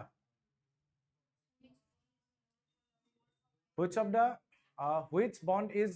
more polar in the following pairs of molecules এই দুটা পেয়াৰৰ কথা কৈছে এই দুটা পেয়াৰ তো ফাৰ্স্ট পেয়াৰটোত কি আছে CH3H আছে নাই নাই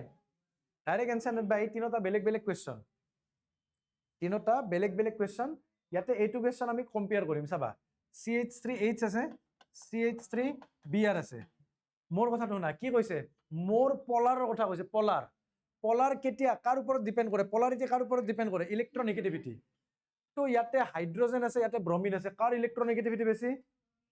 তো ব্ৰোমিনে বন্ড পেয়াৰ আনাৰ লগে ইয়াতে ডেল্টা মাইনাস ইয়াতে ডেল্টা প্লাস আহিব না নাই ইয়াতে হাতৰ কাৰ্বন আৰু হাইড্ৰোজেনৰ ইলেক্ট্ৰনেগেটিভিটি ডিফাৰেন্স একদমই কম তো এই দুটাৰ ভিতৰত কোনে বেছি পলাৰ হ'ব ডাইৰেক্ট आंसर বলে স্যাৰ এইটো হল নেক্সট এই দুটাৰ ভিতৰত কোনে বেছি পলাৰ হ'ব CH3NH2 আছে আৰু CH3OH আছে অক্সিজেন আৰু নাইট্ৰোজেন কাৰ ইলেক্ট্ৰনেগেটিভিটি বেছি বলে অক্সিজেনৰ ইলেক্ট্ৰনেগেটিভিটি বেছি অক্সিজেন ইজ মোর ইলেক্ট্রনেগেটিভ অক্সিজেন যদি বেশি ইলেক্ট্রনেগেটিভ হয় তেতিয়াহ'লে কোনটো বন্ড বেশি পোলার হ'ব C-N না C-O C-O ঠিক আছে দেন ইয়াতে চোৱা অক্সিজেন আছে আৰু সালফাৰ আছে কাৰ ইলেক্ট্ৰনেগেটিভিটি বেশি তো এইটো বেশি পোলাৰ হ'ব ঠিক আছে ইলেক্ট্ৰনেগেটিভিটি মইনা সালফাৰৰ বেশি না অক্সিজেনৰ বেশি দিয়া ঠিক আছে তো এই দুটা হোমৱৰ্ক থাকিল হোমৱৰ্ক মানে কি বহিত জাস্ট তুলি লবা ইয়াতে এক্সপ্লেইন কৰি দিছো তাৰ পিছত নেক্সট আহিব resonance or mesomeric effect resonance or mesomeric effect just topic লিখিবা resonance or mesomeric effect resonance और मेसोमेरिक इफेक्ट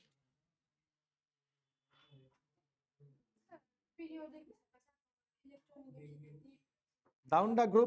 গ্ৰুপ ইলেক্ট্ৰনেগেটিভিটি কমি যায়। মই যে দিছিলোঁ ঐ চালা চেলিমা টেবুলত পৰ লাইভ দিছিলোঁ না? অক্সিজেন আৰু ছালফাৰ, অক্সিজেনৰ তলত ছালফাৰ আছে, ছালফাৰৰ ইলেক্ট্ৰনেগেটিভিটি কম। ওপৰৰ পৰা তললৈকে আহিলে কমি যায় ডাউন দ্য গ্ৰুপ। তো আমি পঢ়ি আছো ৰেজনেন্স অৰ মেছমেৰিক ইফেক্ট। আমি ভালদৰে চাওঁ হা।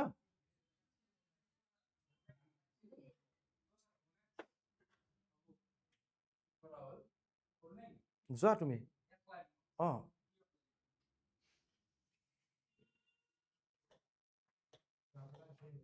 চাবা হা। তো ৰেজনেন্স ইফেক্টটো কেতিয়া আহিব? আমি এটা কম্পাউণ্ড চাওঁ CO3 2-।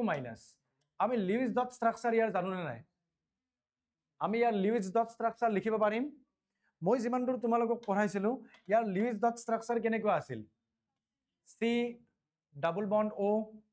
এনেকুৱা ষ্ট্ৰাকচাৰ আছিল নে? C double bond O single bond O minus single bond O minus তেনেকুৱা ষ্ট্ৰাকচাৰ আছিল নে? লিউইছ ডট ষ্ট্ৰাকচাৰটো তেনেকুৱা ষ্ট্ৰাকচাৰ দেখা পাইছিলো নে নাই কেমিকেল বন্ডিং চেপ্টাৰত? তো তেতিয়া চোৱা, তো এই বন্ডটোক মই নাম দিছো স্মল a, এই বন্ডটোক নাম দিছো স্মল b, এই বন্ডটোক নাম দিছো স্মল c। এতিয়া তোমাৰ নহয় সকলোৰে ব্ৰেইনত এটাই প্ৰশ্ন আহিব, মই যদি সুধো যে A, B আৰু C ৰ বন্ড লেংথ সেম না বেলেগ বেলেগ হ'ব? এটা বহুতৰ এনসাৰ হ'ব স্যাৰ বেলেগ বেলেগ হ'ব, কাৰণ ইয়াতে কি বন্ড আছে? সিঙ্গল, এটো সিঙ্গল, এটো কি? তো সকলোৰে ব্ৰেইনত এটাই প্ৰশ্ন আহিব যে গোটেইকেইটাৰ বন্ড লেংথ বেলেগ বেলেগ, কিন্তু এক্সপেৰিমেন্টালি দেখা যায় যে গোটেইকেইটাৰে বন্ড লেংথ সেম সেম। তাৰ মানে কি একচুৱেলি? তাৰ মানে একচুৱেলি কি যে এটা লিউইছ ষ্ট্ৰাকচাৰৰ দ্বাৰা এটা মলিকিউলক আমি ব্যাখ্যা কৰিব নোৱাৰো। এইটো কিমানটা? এইটো এটা লিউইছ ষ্ট্ৰাকচাৰ হ'ল নে? ইয়াৰ এনেকুৱা পসিবিলিটি আছে নে নাই? ইয়াৰ এনেকুৱা পসিবিলিটি আছে নে নাই? ভালকে চাবা, সকলোৱে বুজি ল'বা। ইয়াৰ এনেকুৱা পসিবিলিটি আছে নে নাই যে এই বন্ডটো ইয়াতে আহিব?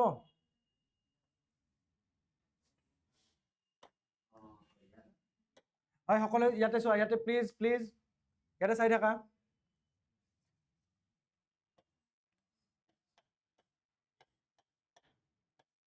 এনেকুৱা হ'ব পাৰে নে?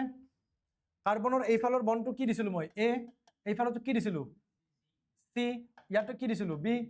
চোৱা, এতিয়া আগতে কাৰ কাৰ বন্ড সেম আছিল? ধৰি লোৱা সিঙ্গল বন্ডৰ বন্ড সেম আছিল A আৰু B, এতিয়া A আৰু B ৰ সেম আছে নেকি? তো মই কি ক'ব বিচাৰিছো যে এটা লিউইছ ষ্ট্ৰাকচাৰৰ দ্বাৰা আমি কেতিয়াও এটা মলিকিউলৰ আমি বন্ড লেংথ সেম বুলি ক'ব নোৱাৰো, বা গোটেই প্ৰপাৰ্টি বিলাক এটা লিউইছ ষ্ট্ৰাকচাৰৰ দ্বাৰা আমি ব্যাখ্যা কৰিব নোৱাৰো। যেনেকৈ এইটো নহয়, এনেকৈ লিখিব পাৰোনে? O minus C double bond O single bond O minus, এইটো হ'ব পাৰেনে? তাৰ মানে ইয়াৰ পৰা আমি কি ক'ব পাৰিম? ইয়াৰ পৰা এই তিনিটাক নাম দিয়া হয়। শুনা, এই তিনিটাক মিলাই পেলাই আমি নাম দিম। যেনেকৈ তুমি দেখা পোৱা, আমি দেখা পাওঁ নে নাপাওঁ যে যিটো সৰু ফুল তাক আমি নাম দিওঁ এইটো লোকেল, আৰু যিটো ডাঙৰ ফুল হয় তাক কি নাম দিওঁ? এটা নাম আছে। সাপোজ কিবা এটা বস্তু লাগাতকে বেছি যদি গ্ৰো কৰে তাক আমি কি নাম দিওঁ? ইয়েছ, এক্সাক্টলি, তাকে সেইটোৱে শব্দ হাইব্ৰিড। চাবা, ইয়াতে চাবা যে এই নিগেটিভ চাৰ্জটো ইয়াতে আৰু ইয়াতে আছে, ইয়াতে নিগেটিভ চাৰ্জটো ইয়াতে আৰু ইয়াতে, ইয়াতে নিগেটিভ চাৰ্জটো ইয়াতে আৰু ইয়াতে, গোটেইকেইটা যদি কম্বাইন কৰি দিয়া, ষ্ট্ৰাকচাৰ 1, 2 আৰু 3 কম্বাইন কৰি যদি দিয়া, আমি কি নাম পাম? এটা হাইব্ৰিড। তো এক্সাক্টলি ইয়াৰ পৰাও আমি ব্যাখ্যা কৰিব নোৱাৰো বন্ড লেংথ, ইয়াৰ পৰাও ব্যাখ্যা কৰিব নোৱাৰো বন্ড লেংথ, ইয়াৰ পৰা ব্যাখ্যা কৰিব নোৱাৰো বন্ড লেংথ। তো বন্ড লেংথ ব্যাখ্যা কৰিবৰ কাৰণে আমি গোটেইকেইটাৰ সাহাৰা ল'ব লাগিব। তো এই সাহাৰা লোৱা ষ্ট্ৰাকচাৰ বিলাককে নাম দিয়া হয় ৰেজনেন্স ষ্ট্ৰাকচাৰ। কিবা প্ৰব্লেম আছে?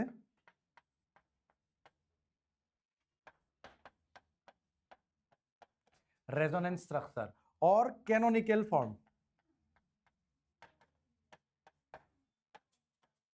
ৰেজনেন্স ষ্ট্ৰাকচাৰ অৰ কেননিকেল ফৰ্ম। তো মই তোমাক সুধি আছো ষ্ট্ৰাকচাৰ কিমানটা লিখিছো টোটেল? এই তিনিটা ষ্ট্ৰাকচাৰৰ কোনটোৰ পৰা, মই তোমাক সুধিছো কোনটো ষ্ট্ৰাকচাৰৰ পৰা তুমি ইয়াৰ প্ৰপাৰ্টি বিলাক ডিফাইন কৰিব পাৰিবা? কোনটো ষ্ট্ৰাকচাৰৰ পৰা পাৰিবা? কোনোবা এটা কৈছে যে এটাৰ পৰাও নোৱাৰো। এক্সাক্টলি, এটাৰ পৰাও নোৱাৰো, সেইকাৰণে ৰেজনেন্স ষ্ট্ৰাকচাৰৰ ৰিয়েল এক্সিষ্টেন্স নাই। ৰেজনেন্স ষ্ট্ৰাকচাৰৰ ৰিয়েল এক্সিষ্টেন্স নাই। তো ৰিয়েল এক্সিষ্টেন্স কি? এই তিনিটাক মিক্স কৰি দিয়া, মিক্স কৰি দিয়াৰ লগে লগে আমি কেনেকুৱা ষ্ট্ৰাকচাৰ এটা পাম কাৰ্বন আছে ইয়াতে অক্সিজেন আছে ইয়াতে অক্সিজেন ইয়াতে অক্সিজেন মোৰ কথাটো হ'ল ডাবল বন্ডটো ক'ত ক'ত আছে গোটেইকেইটাতে আছে নে ডাবল বন্ডটো গোটেইকেইটাতে ঘূৰি আছে নে নাই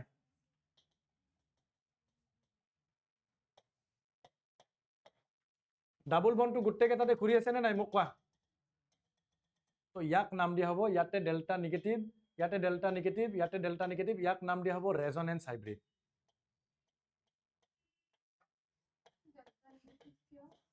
মইনা ইয়াতে কি চাৰ্জ আছে গোটেইকেইটাতে সেইকাৰণে তাতে ডেল্টা নিগেটিভ হ'ব তো ইয়াতে সকলোৱে গুৰুত্ব দিয়া যে কাৰ ৰিয়েল এক্সিষ্টেন্স আছে ৰিয়েল এক্সিষ্টেন্স কাৰ আছে কোনে ৰেজনেন্স হাইব্ৰিডৰ ৰিয়েল এক্সিষ্টেন্স আছে কিন্তু ৰেজনেন্স ষ্ট্ৰাকচাৰৰ ৰিয়েল এক্সিষ্টেন্স নাই কিয় ৰিয়েল এক্সিষ্টেন্স নাই কাৰণ আমি এটা লিভিজ ষ্ট্ৰাকচাৰ এইটো এটা লিভিজ ষ্ট্ৰাকচাৰ CO3 - কাৰ্বনেটৰ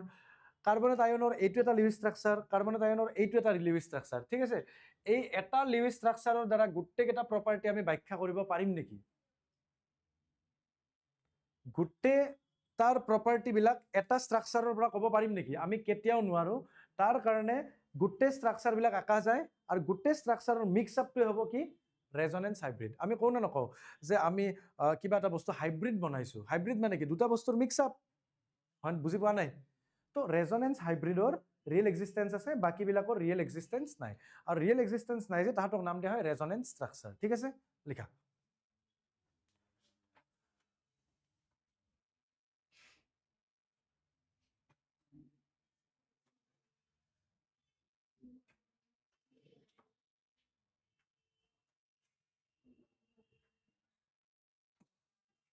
তো চাবা তো ইয়াতে চাবা একবাৰ ৰেজনেন্সটো প্লিজ এবাৰ পঢ়া এবাৰ ৰেজনেন্সটো প্লিজ পঢ়া প্লিজ এবাৰ ৰেজনেন্সটো পঢ়া resonance or mesomeric effect the flow of electrons from ক'ৰ পৰা হৈছিল ফ্লো অফ ইলেক্ট্ৰনছ ক'ৰ পৰা হয় from one part of the conjugated system এতিয়া আহিল কনজুগেটেড চিষ্টেম মানে কি কনজুগেটেড চিষ্টেম মানে কি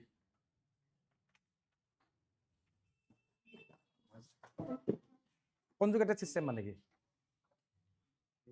কনজুগেটেড চিষ্টেম মানে কি কনজুগেটেড চিষ্টেম মানে কি কনজুগেটেড চিষ্টেম মানে কি কনজুগেটেড চিষ্টেম মানে কি বহ কনজুগেটেড চিষ্টেম মানে তোমাৰ ধৰি লোৱা এটা কম্পাউণ্ড আছে সেই কম্পাউণ্ডটোত carbon single bond double bond single bond double bond এই alternate single bond double bond যদি থাকে তেনেকুৱা কম্পাউণ্ডক আমি কি নাম দিম কনজুগেটেড চিষ্টেম কিবা প্ৰবলেম আছে কনজুগেটেড চিষ্টেম কাক নাম দিম যদি এটা কম্পাউণ্ডত alternate single bond double bond কে থাকে তাক কি নাম দিম আমি conjugated system the flow of electrons from one part of the conjugated system to the other creating centers of low and high electron density মানে তোমাৰ এই যে তোমাৰ ইলেক্ট্ৰনৰ শিফটিং হ'ব ইয়াতে ইলেক্ট্ৰন শিফটিং ক'ৰ পৰা হ'ব from one part of the conjugated system এটা পাৰ্টৰ পৰা আন পাৰ্টলৈকে ক'ৰ পৰা হ'ব হয়তো কনজুগেটেড চিষ্টেমত হ'ব নাইবা কনজুগেটেড চিষ্টেমৰ পৰা হ'ব তাকে নাম দিয়া হয় তেতিয়া যেতিয়া ইয়াৰ পৰা কৰবাত যায় তেতিয়া ইয়াতে কি চাৰ্জ আহিব পজিটিভ ইয়াতে ইলেক্ট্ৰন ডেন্সিটি কমি যাব আৰু ইয়াতে যদি ইলেক্ট্ৰন আহে দেন ইয়াতে কি চাৰ্জ আহিব নেগেটিভ ইয়াতে ইলেক্ট্ৰন ডেন্সিটি বাঢ়ি যাব তাকে লিখিছে ক্ৰিয়েটিং সেন্টাৰ্স মানে ইয়াতে কনজুগেটেড সিস্টেমটো তেতিয়া কি হৈ যাব creating centres of low and high electron density মানে ইয়াতে ইলেক্ট্ৰন ডেন্সিটি হয়তো বাঢ়ি যাব নহয়তো ইলেক্ট্ৰন ডেন্সিটি কি হৈ যাব কমি যাব electron due to the phenomena of resonance is called resonance effect এইটো যেটো তোমাৰ পজিটিভ আৰু নেগেটিভ আহিব কিহৰ কাৰণে হ'ব ইলেক্ট্ৰন ডেন্সিটি হয়তো বাঢ়ি যাব পাৰে নাইবা ইলেক্ট্ৰন ডেন্সিটি কমি যাব পাৰে সেই ইফেক্টটোকে নাম দিয়া হ'ব ৰেজনেন্স ইফেক্ট আৰু এইটো এটা পাৰ্মানেন্ট ইফেক্ট কিয় যেতিয়ালৈকে তোমাৰ গ্ৰুপ কিছুমান থাকিব তুমি অলপ দেৰিকে গম পাবা প্লাস আৰ ইফেক্ট আৰু মাইনাস আৰ ইফেক্ট থকা গ্ৰুপ বিলাক যেতিয়ালৈকে থাকিব তেতিয়ালৈকে ৰেজনেন্স শো কৰি থাকিবই আৰু সেইকাৰণে ইয়াক নাম দিয়া হয় এটা পাৰ্মানেন্ট ইফেক্ট ঠিক আছে প্লিজ নোট ইট ডাউন অলপ পঢ়াৰ প্ৰতি গুৰুত্ব এটা ৰাখবি আজি লাষ্ট বেঞ্চ অলপ বেছি হাল্লা হৈ আছে তুমিতো যাবা আছাচোন কি আছা যোৱাই নাইচোন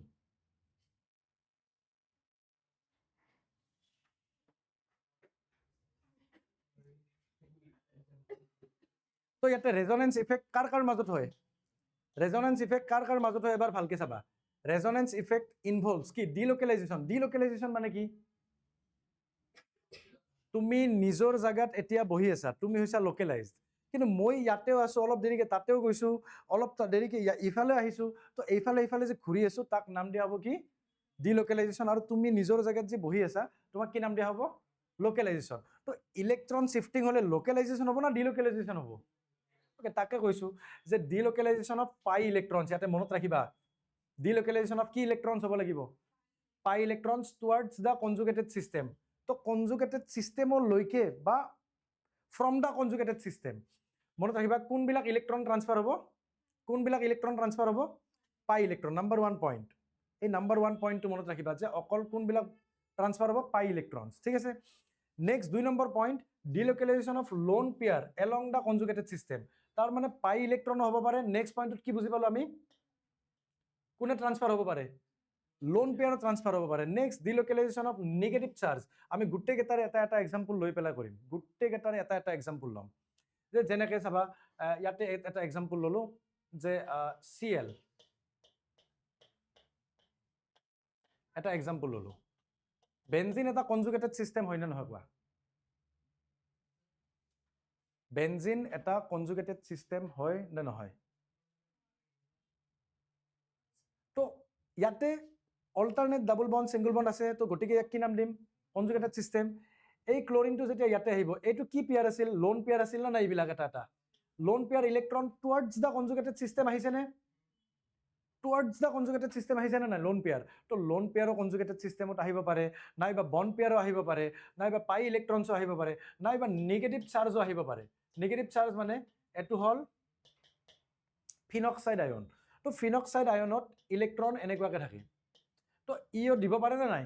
তো আলটিমেটলি নিগেটিভ চাৰ্জটো আহিব পাৰে তোমাৰ কনজুগেটেড সিস্টেমত নাইবা তোমাৰ লোন পেয়াৰ বিলাকো আহিব পাৰে নাইবা পাই ইলেক্ট্ৰন আহিব পাৰে কি তেতিয়া আমি কি নাম দিম তাক ৰেজনেন্স ভালকে এবাৰ পঢ়ি লোৱা কিবা প্ৰবলেম থাকলে কোৱা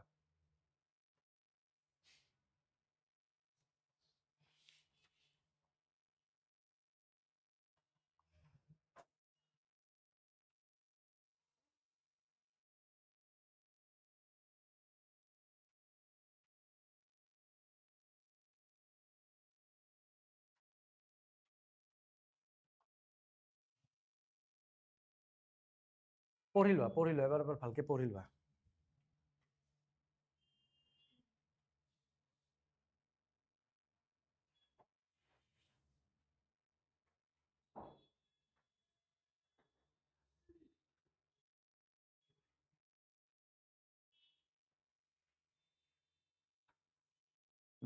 চাবা নেক্সট স্লাইড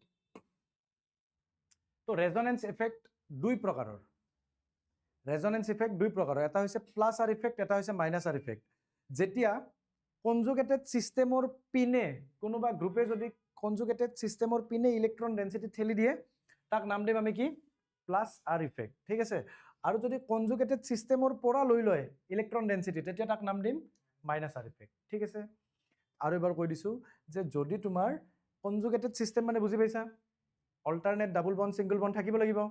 তো alternate double bond single bond থাকা সিস্টেম এটাৰ পিনে যদি ইলেক্ট্ৰন ডেন্সিটি ঠেলি দিয়ে তাক নাম দিয়া হ'ব প্লাছ আৰ যদি তাৰ পৰা লৈ লয় তেতিয়া আমি কি নাম দিম মাইনাছ আৰ ইফেক্ট ঠিক আছে তো প্ৰথম আমি পঢ়িম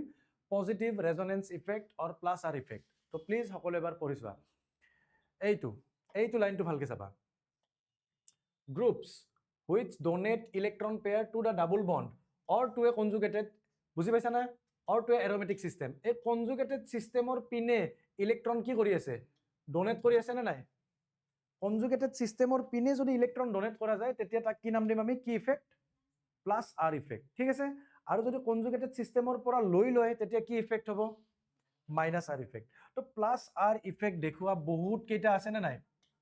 মই তাৰে দুটা এক্সাম্পল ল'ম দুটা এক্সাম্পল কৰাই দিম আৰু এতিয়া সকলোৱে মই লিখি থাকিম তোমালোকে লিখি থাকিবা তো ইয়াতে আমি ফাৰ্স্ট এক্সাম্পলটো চাওঁ আমি ফিনল চাওঁ দিয়া ফিনল তো ফিনল মানে কি বেনজিনৰ ওপৰত কি আছে OH আছে হয়নে বেনজিনৰ ওপৰত OH আছে প্লিজ গুৰুত্ব দিবা অক্সিজেনে দুটা ইলেক্ট্ৰন দুটা বন্ড ফৰ্মেশ্যন কৰাৰ পিছত দুইযোৰ লোন পেয়াৰ ইলেক্ট্ৰন থাকে আৰু আমি গম পাইছো OH কি ইফেক্ট দেখায় পজিটিভ না নেগেটিভ ইন্ডাকটিভ সৰি পজিটিভ না নেগেটিভ ৰেজনেন্স ইফেক্ট দেখায় তো পজিটিভ মানে কি একচুয়ালি কনজুগেটেড সিস্টেমৰ পিনে ইলেক্ট্ৰন দিব না কনজুগেটেড সিস্টেমৰ পৰা ল'ব দিয়ে যদি তোমাৰ ধুনিয়াকে চাবা আমি ধুনিয়াকে ইয়াতে ফৰ্মেল চাৰ্জ একদম সিম্পলত ওলাম মানে যাতে চকু দি চাই পেলাই ক'ব পাৰো তাৰ কাৰণে কিন্তু তোমালোকৰ ইলেক্ট্ৰন কোনটো এলিমেন্টত কিমানটা ইলেক্ট্ৰন আছে ভ্যালেন্স সেলত হেতু আমি জানিব লাগিব যেনেকৈ চোৱা অক্সিজেনৰ ভ্যালেন্স সেলত ইলেক্ট্ৰন কিমানটা আছে 6টা তো অক্সিজেনত তাত এতিয়া দেখাত কিমানটা ইলেক্ট্ৰন আছে 4টা ইলেক্ট্ৰন আছে লোন পেয়াৰত কিমানটা ইলেক্ট্ৰন আছে 4টা বন্ড কিমানটা কৰি আছে টোটাল কিমান হল 6 ইয়াৰ হয়নে নহয় ইলেক্ট্ৰন চোৱা তো বন্ড কিমানটা আছে দুটা প্লাস লোন পেয়াৰ ইলেক্ট্ৰন কিমানটা আছে 4টা টোটাল কিমানটা 6টা তো ইয়াৰ ভ্যালেন্স সেলত ইলেক্ট্ৰন কিমানটা থাকে 6টা তো 6 - 6 কৰা ইকুৱেল টু কি পাবা 0 হেকাৰণে অক্সিজেনত কোনো ধৰণৰ চাৰ্জ নাই কিবা প্ৰবলেম আছে ওকে তো মই তোমাক ইয়াতে যদি কাৰ্বনৰ ক্ষেত্ৰত চাও কাৰ্বন ইয়াতে কি আছে কাৰ্বনৰ লগত এটা হাইড্ৰোজেন আছে নে ইয়াতে এটা হাইড্ৰোজেন আছে নে নাই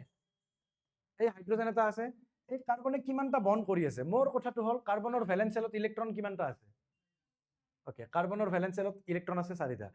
ইয়াতে কাৰ্বনে টোটাল কিবা ইলেক্ট্ৰন দেখা পাইছা নেকি ইয়াতে ইলেক্ট্ৰন দেখা পাইছা নেকি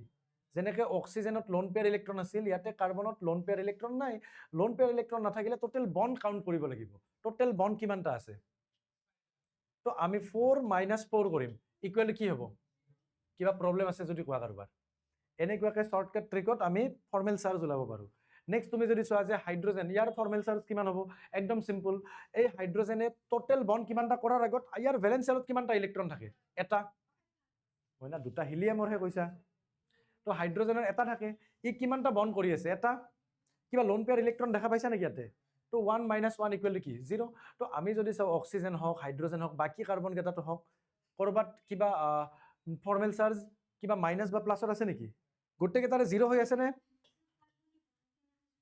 হা মইনা প্ৰেক্টিস চাবা ইয়াতে চাবা আমি এটা কথা গম পালো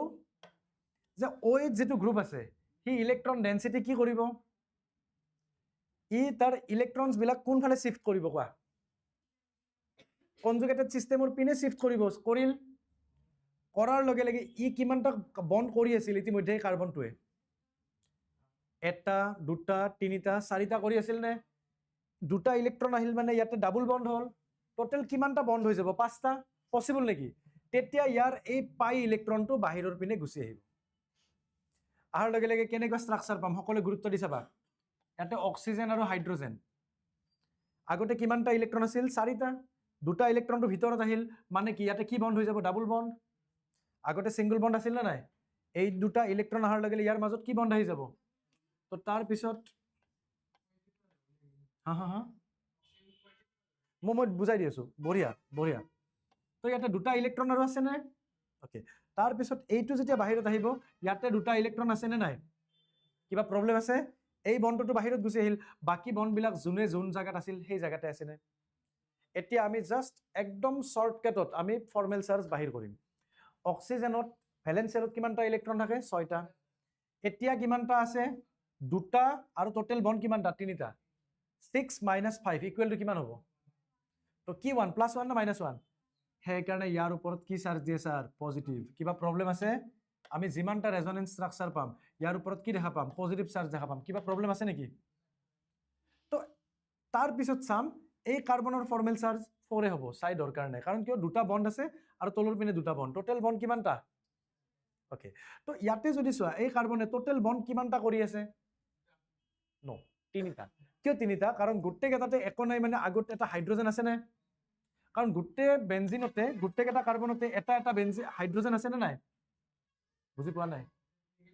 গোটেই কেইটাতে এটা হাইড্ৰোজেন আছে নে নাই তো ইয়াতেও নিশ্চয় এটা হাইড্ৰোজেন আছে এটা বন্ড গ'ল দুটা গ'ল তিনিটা গ'ল আৰু কিমানটা আছে দুটা ইয়াতে ইলেক্ট্ৰন দুটা টোটাল কিমানটা হল 5টা চোৱা এটা দুটা এটা হাইড্ৰোজেন আছে তিনিটা বন্ড হল তিনিটা বন্ড হল আৰু ইলেক্ট্ৰন কিমানটা আছে ইয়াতে দুটা টোটেল কিমানটা হল পাঁচটা ভ্যালেন্স শেলত কিমানটা ইলেক্ট্ৰন থাকে চাৰিটা -5 ইকুৱেল টু কি -1 হল নে তো ইয়াতে সেইকাৰণে য'ত য'ত দেখা পোৱা ইয়াতে মাইনাস চাৰ্জ দেখা পাবা মাইনাস বুলি দিয়ে আৰু ক'ব লগা দৰকাৰ নাই কিবা যদি প্ৰবলেম আছে মোক ইয়াতে কোৱা কাৰণ মই নেক্সট তাৰ মই ইমান ডেফটত নুবুজাও ডাইৰেক্ট মই কৰি যাম কোৱা কিবা প্ৰবলেম আছে যদি ইয়াতে কোৱা হা কোনটো 6 - 5 এইটো অক্সিজেনৰ ভ্যালেন্স শেলত কিমানটা ইলেক্ট্ৰন থাকে 6টা তে 6 লিখলা তাৰ পিছত নেক্সট ইয়াত এতিয়া কিমানটা লোন পেয়াৰ ইলেক্ট্ৰন আছে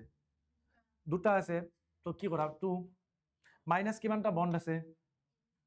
-3 কি হল 6 - 5 নহল বুজি পোৱা নাই এতিয়াও বুজি পোৱা নাই এইটো 6 - 5 ইকুৱেল টু কিমান হয় 6 - 2 - 3 ইকুৱেল টু কিমান হয় প্লাস 1 সেইকাৰণে ওপৰত প্লাস আহিছে দেখো আৰু নেক্সট ডাউট কোৱা ৰবা এটা ডাউট কোৱা কোনটো কি কৈ দিম এইটো তেতিয়াহ'লে ৰিপিট চাব লাগিব কোৱা এইটোৱে ৰিপিট চাব লাগিব তাৰপিছত নেক্সট আৰু কাৰোবাৰ কিবা ডাউট ফৰ্মেল চাৰ্জৰ ওপৰত কিবা ডাউট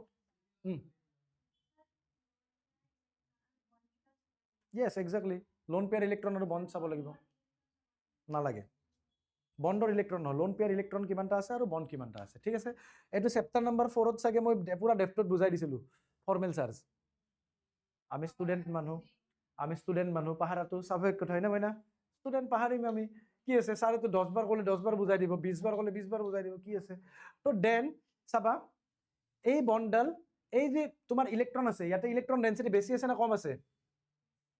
তো ই ইয়াতে যেতিয়া শিফট হ'ব হোৱাৰ লগে লগে ই তোমাৰ বাহিৰত শিফট হ'ব হল নে তো তেতিয়া চাবা বাকি অক্সিজেনত কিবা শেয়াৰ হৈছে নেকি ইয়াতে বাস যোনে যেনেকৈ আছে তেনেকৈ থাকিব দিয়া অক্সিজেন ডাবল বন্ড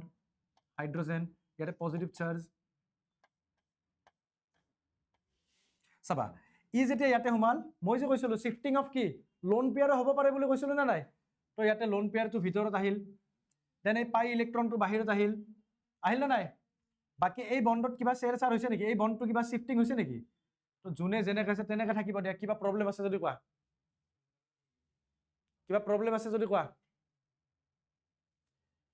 দেন ই তোমাৰ ভিতৰত যেতিয়া আহিব ই এগেইন বাহিৰত আহিব আহাৰ লগে লগে আমি নেক্সট ষ্ট্ৰাকচাৰটো পাম এনেকুৱা ধৰণৰ O+H ডাবল বন্ড ইয়াতে মাইনাস ই শিফটিং ইয়াতে হলে ই ওপৰত গুচি যাব এগেইন ফাৰ্ষ্টৰটো পালো নে নাই কোৱা এগেইন ফাৰ্ষ্টৰটো পালো নে নাই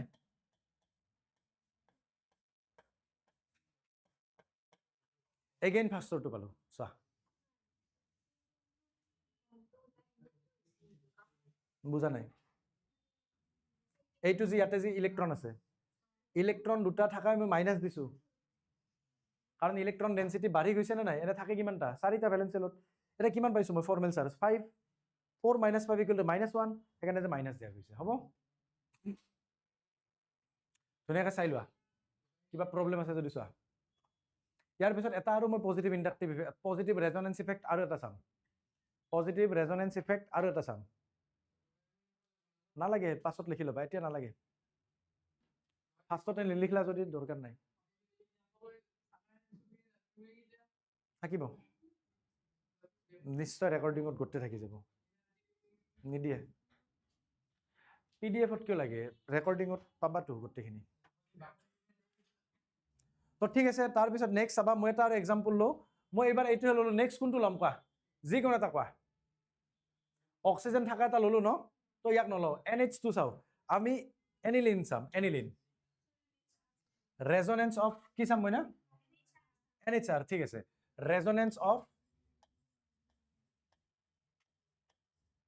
NHR এটা এটা এমাইন গ্ৰুপ ঠিক আছে এইটো এটা এমাইন গ্ৰুপ তো চাবা বেনজিন আছে বেনজিনত কি গ্ৰুপ লাগি আছে NH আৰু কি আছে R এটা NHR গ্ৰুপটো পজিটিভ R নে নেগেটিভ R NHR টো পজিটিভ R নে নেগেটিভ R মানে হি ইলেক্ট্ৰন ডেন্সিটি কি কৰিব ফাৰ্ষ্টৰ পৰা গুৰুত্ব দিবা নেক্সট পাৰ হৈ যোৱাৰ পিছত বুজি নাপাবা পজিটিভ ৰেজনেন্স তো ইয়াতে কি হ'ব আমি জানো নাইট্ৰজেনত টোটাল ভ্যালেন্স ইলেক্ট্ৰন কিমানটা থাকে 5টা থাকে না নাই তো ইয়াতে 3টাহে বন্ডিঙত ভাগ লৈছে বাকি দুটা আৰু ৰৈ আছে নে তাক কি নাম দিম লোন পেয়াৰ ইলেক্ট্ৰন এতিয়া যদি আমি চেক কৰো নাইট্ৰজেনৰ আমি যদি চেক কৰো ইয়াতে নাইট্ৰজেনৰ ফৰ্মেল চাৰ্জ কিমান আছে কোনে ক'ব জলদি কোৱা নাইট্ৰজেনৰ ইয়াতে ফৰ্মেল চাৰ্জ কিমান আছে 0 ভেৰি গুড তো নাইট্ৰজেন এতিয়া ইলেক্ট্ৰন কনজুগেটেড সিস্টেমৰ পিনে দিব না কনজুগেটেড সিস্টেমৰ পৰা ল'ব দিব দিয়াৰ লগে লগে এই বন্ড এই তোমাৰ লোন পেয়াৰটো ইয়াতে শিফট হোৱাৰ লগে লগে এই পাই বন্ডটো বাহিৰত শিফট হ'ল নে কনজুগেটেড সিস্টেমৰ বাহিৰৰ পিনে শিফট হ'ব হোৱাৰ লগে আমি কেনেকৈ ষ্ট্ৰাকচাৰ পাম ৰেজনেন্স ষ্ট্ৰাকচাৰটো কেনেকৈ পাম চাবা ইয়াতে তোমাৰ এন আছে এনৰ লগত কি আছে হাইড্ৰোজেন এটা আছে এনৰ লগত আকৌ কি আছে আৰ আছে দেন নাইট্ৰজেন আৰু বেনজিনৰ মাজত কি বন্ধ হ'ব এবাৰ ডাবল বন্ধ হ'ল নে বাকিটো সেম আছে সব এটা নাইট্ৰজেনৰ ফৰ্মেল চাৰ্জ এতিয়া কোৱা দুটা ইলেক্ট্ৰন আছিল দুটা গুচি গ'ল ফৰ্মেল চাৰ্জ কি হ'ব হোমৱৰ্ক থাকিল এটো কিয় প্লাস হ'ল বঢ়িয়াকে মাথা মাৰিবা হেতু চেপ্টাৰত বুজাইছিলো 5 - 4 = +1 ভেৰি গুড তো ইয়াতে তোমাৰ এই বন্ডটো ইয়াতে শিফট হ'ল তো ইয়াতে দুটা ইলেক্ট্ৰন আহিলে চাৰ্জ কি হ'ব স্যাৰ মাইনাস অলপ আগতে বুজাইছো বাকি এটা বন্ড থাকিলে ঠিকই আছে দেন ই ইয়াতে আহিব ই এগেইন বাহিৰৰ কনজুগেশ্যনত গুচি যাব N H R plus double bond চাবা ই ভিতৰত আহাৰ লগে ইয়াতে ডাবল বন্ড আহিল আৰে বোৰ্ড এক্সামত ডাইৰেক্ট দিয়ে draw the resonance structure of aniline NH2 তো তহতৰ NHR হক বা NH2 হক সেম হ'ব দে বাকি গোটেকেটা সেম হ'ব তো ইয়াতে নেগেটিভ চাৰ্জ ইয়াতে ডাবল বন্ড ই যেতিয়া ইয়াতে শিফট হ'ব ই এগেইন ইয়াতে আহিব না নাই তো আমি কিন্তু এটা কথা মনত ৰাখিবা ক্লাস 12ত বহুত ইম্পৰ্টেন্ট হয় ফাৰ্স্ট ইয়াৰত এটো যদি এৰি যোৱা ক্লাস 12ত বহুত টান পাবা মই সেইকাৰণে কৈছো যে প্লিজ এইখিনি কনসেপ্ট ভালকে লৈ লবা NHR পজিটিভ ডাবল বন্ড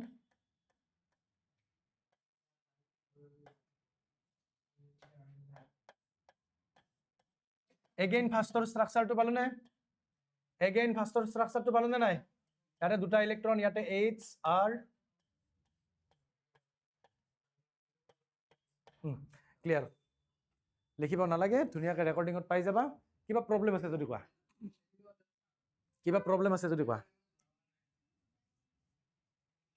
নালাগে লিখিব কিবা প্ৰবলেম আছে যদি কোৱা লিখিব নালাগে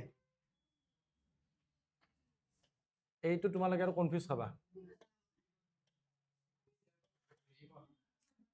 হা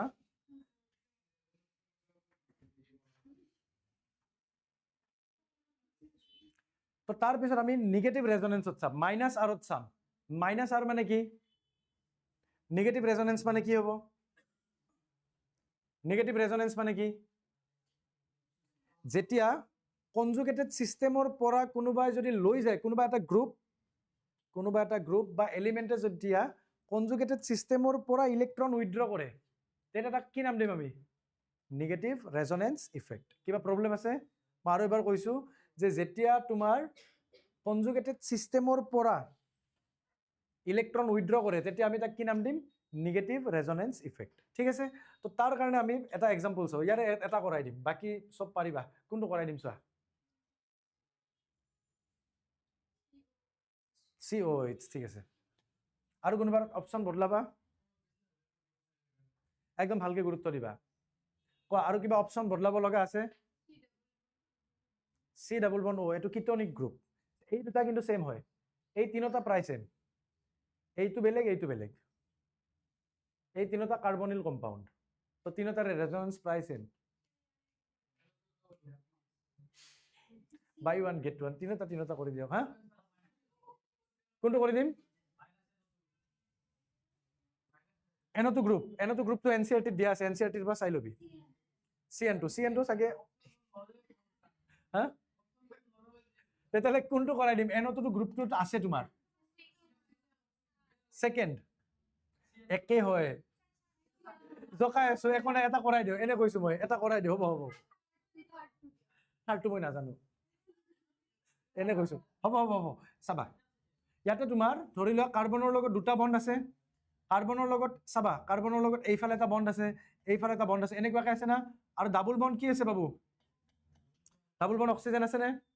এইটো গ্ৰুপৰ কথাই কৈছো নে নাই মই? এটা তলৰ পিনে মই এটা তলৰ পিনে বেনজিন আছে, তলৰ পিনে বেনজিন আছে,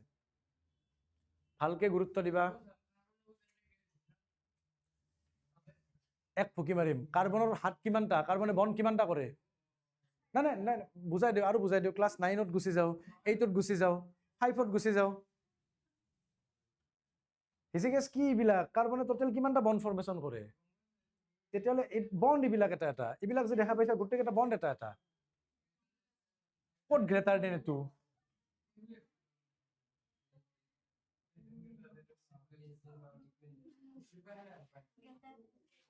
চাবা ইয়াতে চোৱা, এই কাৰ্বনৰ এইফালে কাৰ্বনৰ এটা বন্ডত কি দিছো? বেনজিন। আনটো বন্ডত কিবা এটা এলকাইল গ্ৰুপ এটা দিছো। আনটো গ্ৰুপত এলকাইল গ্ৰুপ দিলে তাক নাম দিয়া হয় কিটোন, আনটো গ্ৰুপত হাইড্ৰজেন দিলে তাক নাম দিয়া হ'ব এলডিহাইড। তাৰপিছত চাবা তোমালোকক মই যে বুজাইছো, এই অক্সিজেন দুইজোৰ ইলেক্ট্ৰন আছে নে নাই? ই একজোৰ ইলেক্ট্ৰন পেয়াৰ ইয়াৰ পৰা লৈ ল'ব, গুৰুত্ব দিবা। লোৱাৰ লগে লগে কাৰ্বনত কিমানটা বন্ড হ'ব কোৱা? কাৰ্বনত কিমানটা বন্ড হ'ব তেতিয়া? তিনিটা বন্ড। কাৰ্বনে এনে জেনেৰেলি কৰে কিমানটা? চাৰিটা।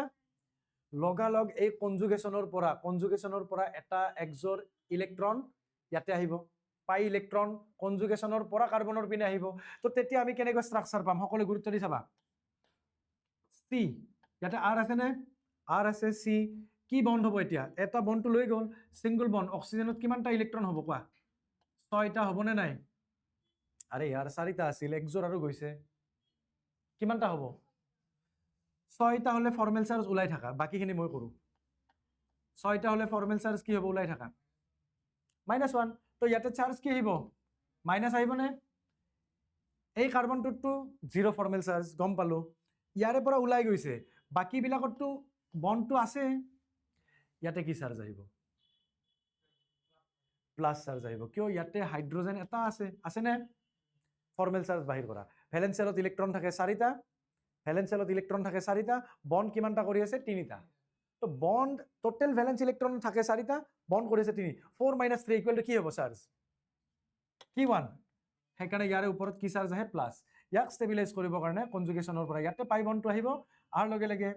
কেনেকৈ ষ্ট্ৰাকচাৰ পাম? জল্দি জল্দি চোৱা। আৰে বাবা ই গৈছে কিয়? কোৱাচোন কোৱা। কাৰণ তুমি মোক কৰিব দিছা এইটো, এইটো কি আৰ? পজিটিভ আৰ না নিগেটিভ আৰ?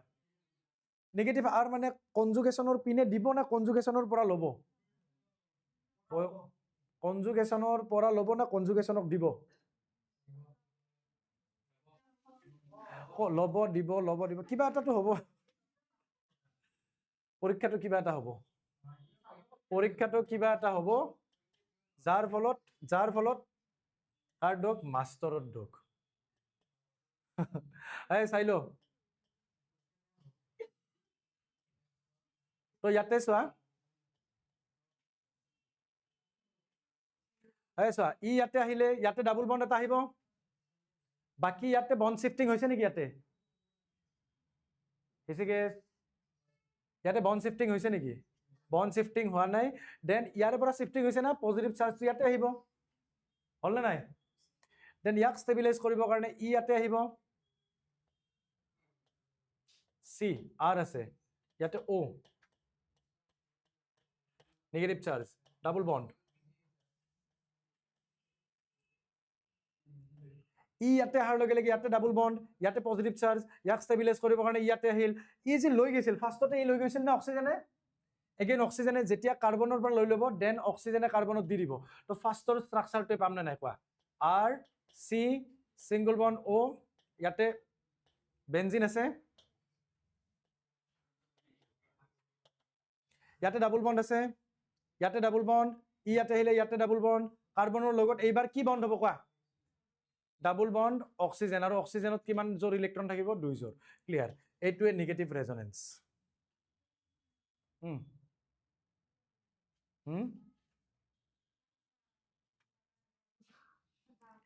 দহ মিনিট কি হলে?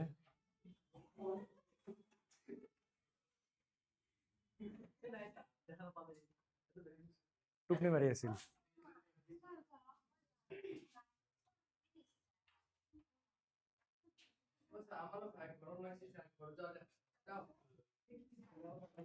তো তাৰপিছত চাবা তাৰপিছত আমি পঢ়িম ইলেক্ট্ৰমেগনেটিক ইফেক্ট তাৰপিছত পঢ়িম আমি ইলেক্ট্ৰমেগনেটিক ইফেক্ট ইলেক্ট্ৰমেগনেটিক ইফেক্ট কেতিয়া আহিব ইলেক্ট্ৰমেগনেটিক ইফেক্ট কেতিয়া আহিব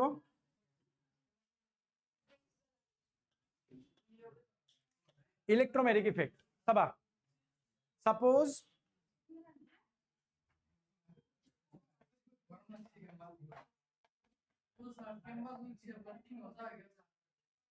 দরজাটা বন্ধ করে দিয়া সাপোজ ইয়াতে CH2 ডাবল বন্ড CH2 মই যদি তোমাক সুধো ইয়াতে ডাবল বন্ডটো কোনফালে যাব কোনফালে শিফট হ'ব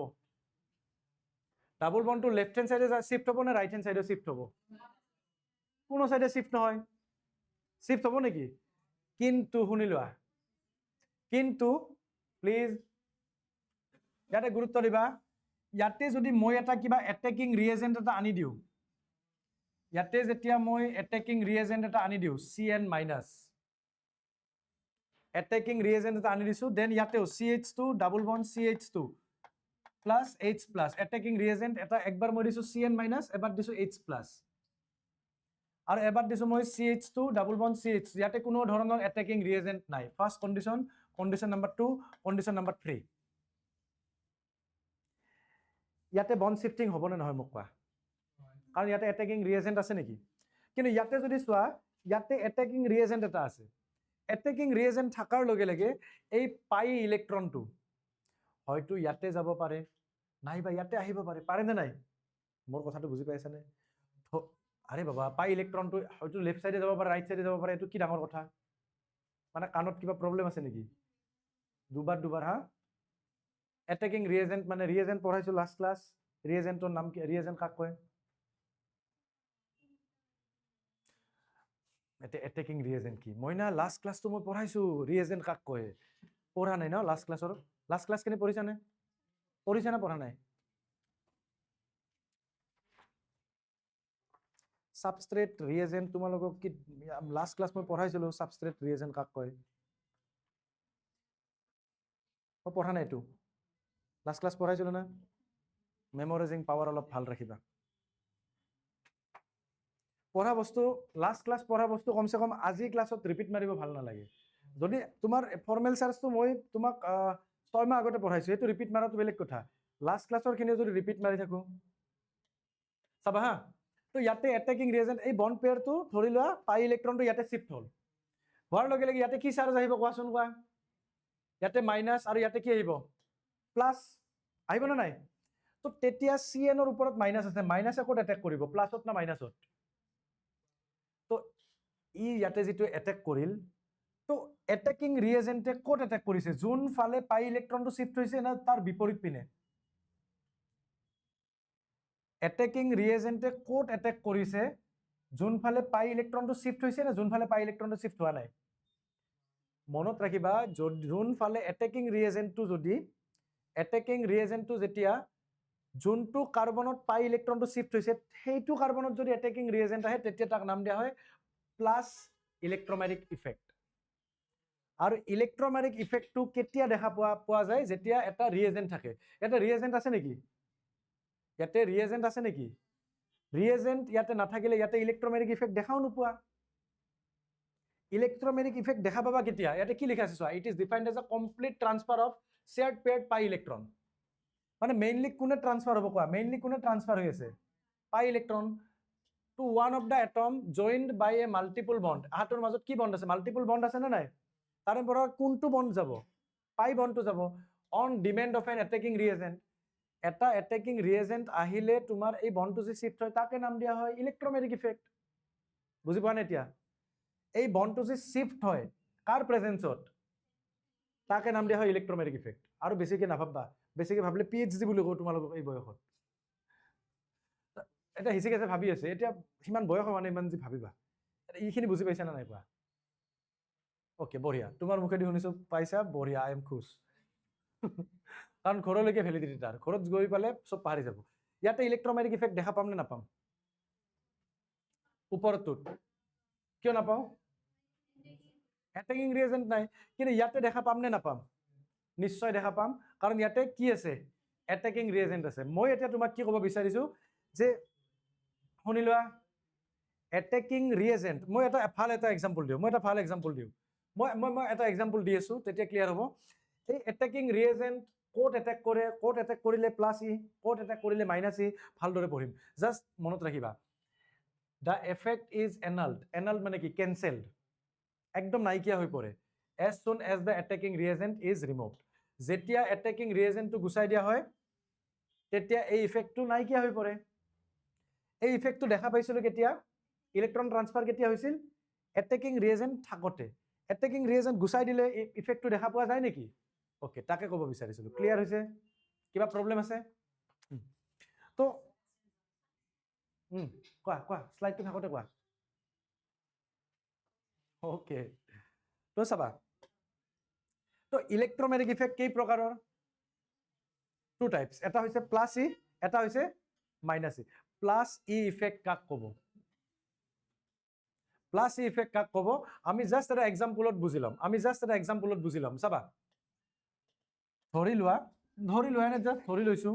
এটা এলডিহাইড লৈছো আৰ চি ডাবল বন্ড ও আৰু এইচ জাস্ট এটা এক্সাম্পল দে কনফিউজ নাখাবা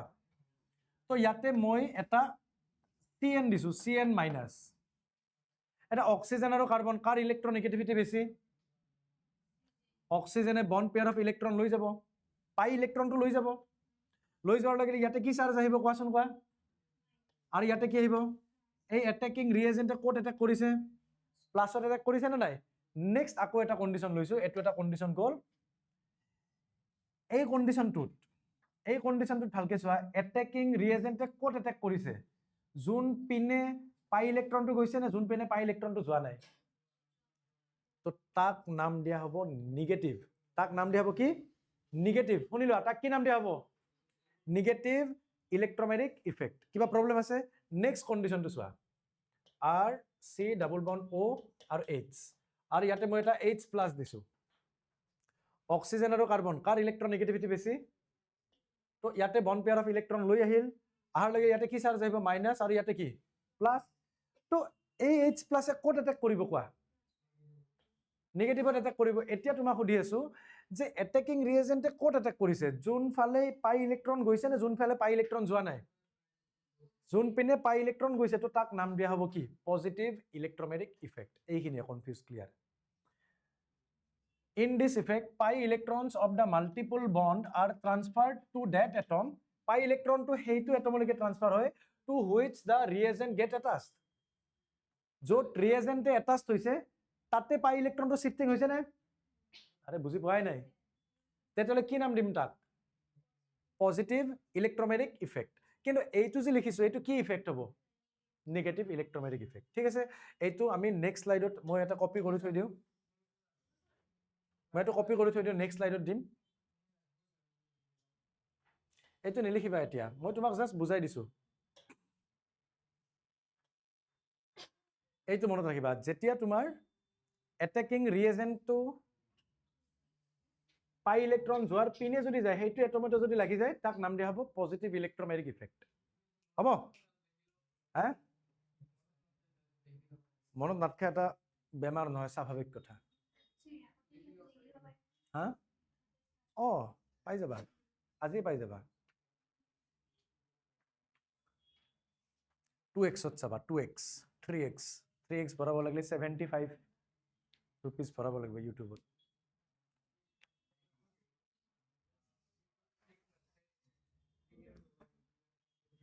হ'ব তো আমি নেক্সট চাম নিগেটিভ ইলেক্ট্ৰমেগনেটিক ইফেক্ট অলপ আগতে বুজাই দিছিলো নে এই নাহে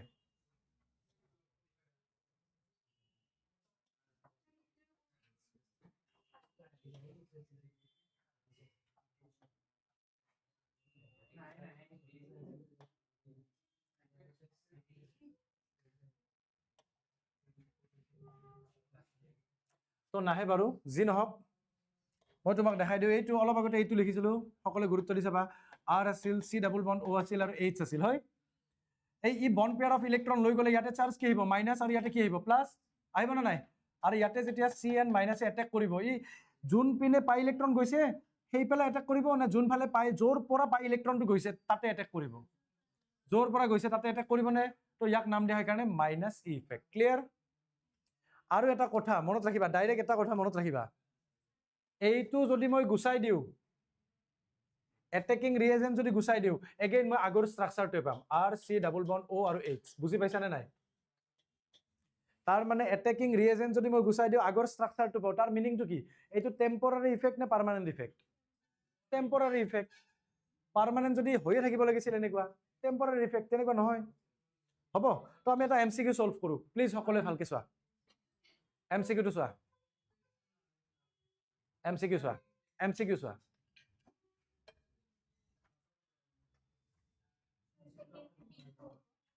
হা কি কৈছে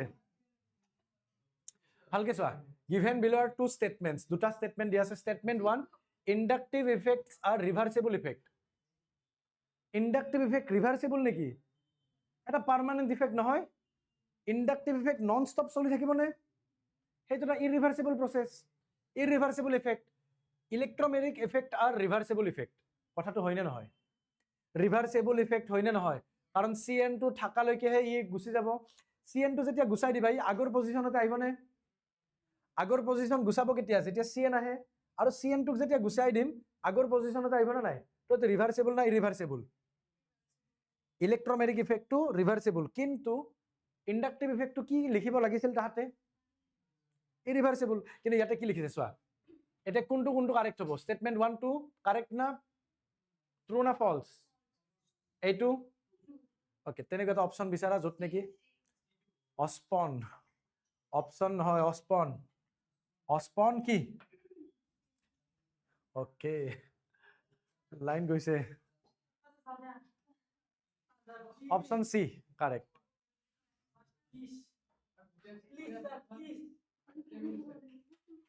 all of time hyper conjugation eto hek last hyper conjugation just hyper conjugation তোমার ফ্যান দিলে বন্ধ হয়ে যাব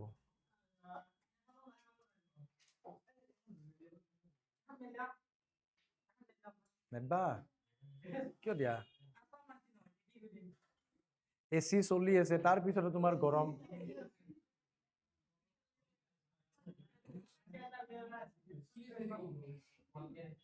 তো প্লিজ অলপ সময় গুৰুত্ব দিয়া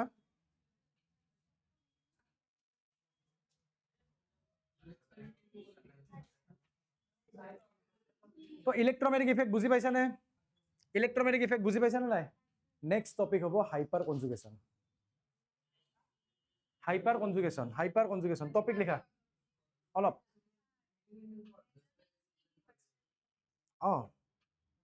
চলি থাকিব ৰেজনেন্স তো অকল এটাই টেম্পৰাৰী ইফেক্ট আছে টেম্পৰাৰী ইফেক্টৰ নাম কি টেম্পৰাৰী ইফেক্টৰ নাম কি হ'ব electromagnetic effect is temporary effect ঠিক আছে বাকি তিনিটা পাৰ্মানেন্ট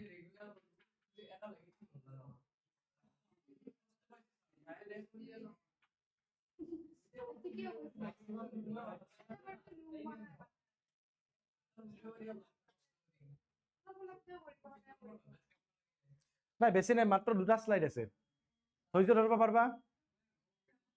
দুটা স্লাইড আছে ধৈৰ্য ধৰিব পাৰবা এই দুটাৰ গোটেইকেইটাৰ ভিতৰত কোনটো কাৰেক্ট হ'ব পাবো বা সি কি বাহ সি নেক্সট স্লাইড চাবা নেক্সট আমি পঢ়িম হাইপাৰ কনজুগেশ্যন প্লিজ সকলে এইটো কিন্তু ভালকে নোট কৰা প্লিজ সকলে নোট কৰা হাইপাৰ কনজুগেশ্যন জাস্ট টপিক লিখা বাকিবিলাক লিখিব নালাগে বাকিবিলাকে লিখি জাস্ট টপিক লিখা হাইপাৰ কনজুগেশ্যন লিখিছা হাইপাৰ কনজুগেশ্যনত মনত ৰাখিবা হাইপাৰ কনজুগেশ্যনত এটা কথা মনত ৰাখিবা ইয়াতে আলফা কাৰ্বন কাক কয় মই জাস্ট এটা তোমাক বুজাই দিওঁ চাবা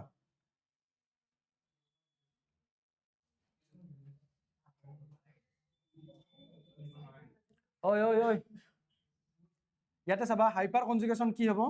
যে যেটো কাৰ্বন সাপোজ কোনোবা এটা কাৰ্বকেটায়ন আছে তাৰ লগত যদি কোনোবা কাৰ্বন থাকে তাক নাম দিয়া হ'ব আলফা কাৰ্বন মনত থাকিব ইয়াক কি নাম দিম আলফা কাৰ্বন মনত থাকিব না নাই কাৰ্বকেটায়নৰ বা ডাবল বন্ডেড কাৰ্বনৰ ওচৰত যদি কোনোবাই থাকে তাক নাম দিম কি কাৰ্বন আলফা কাৰ্বন কিবা প্ৰবলেম আছে যদি কোৱা কবা স্যাৰ ইয়াক কিয় নকয় আলফা কাৰ্বন মাথাত এটা প্ৰশ্ন আহিছে না তেতিয়া মই কম তোমালোকে কনা কিয় ডাবল বন্ডেড কাৰ্বনৰ ওচৰৰ তুকি আলফা কাৰ্বন বুলি কৈছো এইটো ডাবল বন্ড কৰি আছে চোন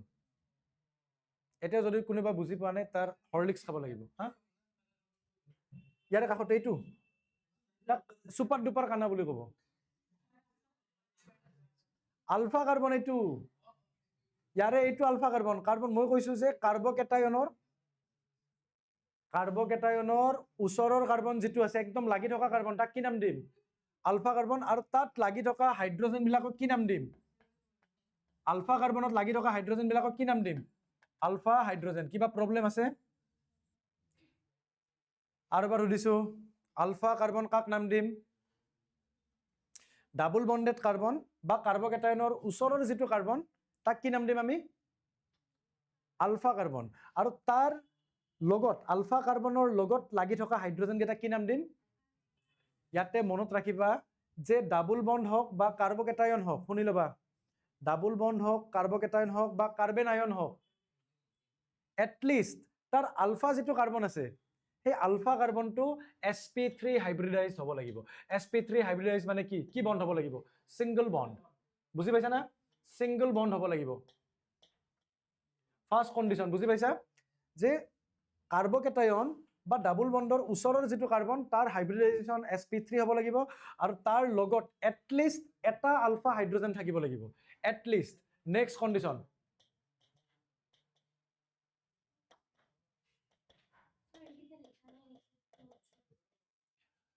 লিখি লবা ৰেকৰ্ডিংত তো at least contain one alpha hydrogen তো আমি দুটা কন্ডিশন গম পাইছো আলফা কাৰ্বন থাকিব লাগিব নেক্সট হে আলফা কাৰ্বনত এটলিষ্ট এটা আলফা হাইড্ৰোজেন থাকিবই লাগিব তেতিয়াহে হাইপাৰ কনজুগেশ্যন দেখা পাবা আৰু হাইপাৰ কনজুগেশ্যন মানে কি চা hyperconjugation is the defined as the delocalization localization নহয় দে কি delocalization of electrons of a sigma bond এইবাৰ কি বন্ড শিফটিং হ'ব কোৱা সিগমা বন্ড ইউজুৱেলি কোনটো বন্ড কোৱা কাৰ্বন আৰু হাইড্ৰোজেন কোনটো কাৰ্বন আৰু হাইড্ৰোজেন ইউজুৱেলি কোনটো কাৰ্বন আৰু হাইড্ৰোজেন মই যে কৈছিলো যে আলফা কাৰ্বন আলফা হাইড্ৰোজেন আছে না নাই মই যে অলপ আগতে বুজাইছো ইয়াতে এইটো কাৰ্বনৰ এই হাইড্ৰোজেন বন্ডটো এই হাইড্ৰোজেনটো কি নাম দিম আলফা হাইড্ৰোজেন তো এইটো মেইনলি এইটো C-H ৰ কথা কৈছে ইয়াতে এই আলফা কাৰ্বন আৰু হাইড্ৰোজেনৰ কথা কৈছে C-H bond with an এডজাসেন্ট pi bond ওচৰৰ পাই বন্ড অৰ ভেকেন্ট p অৰবিটেল তো মোৰ কথাটো হল মই তোমাক বুজাই দিও এতিয়া যেতিয়া এটো কাৰ্বকেটায়ন আছে কাৰ্বকেটায়ন মানে ইয়াতে ইলেক্ট্ৰন বেছি আছে নে কম আছে ই তিনিটা বন্ড ফৰ্মেশন কৰি আছে ধৰি লোৱা তো ইলেক্ট্ৰন কম আছে মানে কি ইয়াতে অৰবিটেল বিলাক ভেকেন্ট আছে এৰ কোনটো অৰবিটেল ভেকেন্ট আছে ইয়াতে যেটো p অৰবিটেল আছে সেই p অৰবিটেলটো ভেকেন্ট আছে আৰু ইয়াতে যেটো হাইব্ৰিডাইজেশ্যন কি হাইব্ৰিডাইজেশ্যন বুলি কৈছিলো মই sp3 এই কাৰ্বনৰ হাইব্ৰিডাইজেশ্যন হ'ব মই লিখি দিছিলো কি হাইব্ৰিডাইজেশ্যন হ'ব sp3 তো ইয়াৰে sp3 হাইব্ৰিডাইজেশ্যন যেটো বন্ডিং কৰি আছিল কাৰ্বন আৰু হাইড্ৰোজেন ইয়াতে যেটো কাৰ্বন আৰু হাইড্ৰোজেনৰ মাজত বন্ডিং আছিল না এইটো এইটো বন্ডিং কৰি আছে না নাই কাৰ বন্ডিং হৈ আছে ইয়াতে কাৰ্বন আৰু হাইড্ৰোজেনৰ কাৰ্বন আৰু হাইড্ৰোজেনৰ মাজত বন্ডিং চলি আছে না এইটো হল কাৰ্বকেটায়ন ইয়াৰে এইটো বন্ড এইটো কি অৰবিটেল আছে ভেকেন্ট p অৰবিটেল বুজি পাইছা না নাই মই হেতু আৰু পিছৰ পিনে কথা পাতা তোমাকটো মই আজি দেখাই পাইছো কথা পাতি থাকা তো ইয়াতে মনত ৰাখিবা এইটো কাৰ্বকেটায়ন মানে কি ইয়াতে এটা p অৰবিটেল ভেকেন্ট আছে তো ভেকেন্ট p অৰবিটেলত এই যে বন্ডিং অৰবিটেল আছিল না এইটো কাৰ্বন আৰু হাইড্ৰোজেনৰ মাজত এইটো বন্ডিং অৰবিটেল এটো sp3 হাইব্ৰিডাইজ হয় না নহয় মোক কোৱা না এইটোৰ হাইব্ৰিডাইজেশ্যন কি হ'ব তো এই sp3 হাইব্ৰিডাইজেশ্যনৰ পৰা ই যে লৈ যাই আছে কাৰ্বকেটায়নটো কিয় লৈ যাব এতিয়া প্ৰশ্ন হল কিয় লৈ যাব কাৰ্বকেটায়ন বিলাক ষ্টেবল না আনষ্টেবল হয় obviously আনষ্টেবল তো ষ্টেবিলিটিৰ কাৰণে এই কাৰ্বন আৰু হাইড্ৰোজেনৰ বন্ডটো এই দুটা কাৰ্বনৰ মাজত শিফট হৈ যায় তাকে নাম দিয়া হয় হাইপাৰ কনজুগেশ্যন অকল কোনটো বন্ড শিফট হ'ব কবা যে তাৰ আলফা কাৰ্বন আৰু হাইড্ৰোজেনৰ মাজৰ বন্ডটো কাৰ্বকেটায়নৰ ফালে শিফট হয় তাকে নাম দিয়া হয় হাইপাৰ কনজুগেশ্যন কিবা প্ৰবলেম আছে যদি কোৱা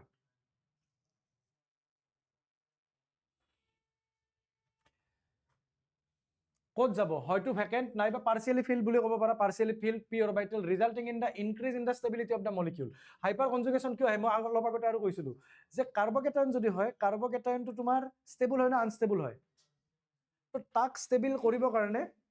ষ্টেবল কৰিবৰ কাৰণে এই ভেকেন্ট পি অৰবিটেলত ইলেক্ট্ৰন দিব লাগিব বুজি পোৱা নাই এই যেটো ভেকেন্ট পি অৰবিটেল আছে তাতে ইলেক্ট্ৰন দিব লাগিব তো হি এট্ৰাক্ট কৰে কাৰ্বন আৰু হাইড্ৰোজেনৰ যেটো আলফা হাইড্ৰোজেন আছে আৰু আলফা কাৰ্বনৰ আৰু হাইড্ৰোজেনৰ এই বন্ডটো ই নিজে এট্ৰাকশন কৰে কৰাৰ লগে লগে কাৰ্বন আৰু কাৰ্বনৰ মাজত বন্ড আহি যায় তাকে নাম দিয়া হাইপাৰ কনজুগেশ্যন আমি নেক্সট স্লাইডত ভালকে পঢ়িম ইয়ালৈকে কিবা ডাউট আছে যদি কোৱা ভালকে চোৱা নেক্সট স্লাইডত আমি ভালকে পঢ়িম চোৱা জাস্ট দুটামান কথা মনত ৰাখা এইটোৱে লাষ্ট আৰু 10 মিনিটত শেষ হৈ যাব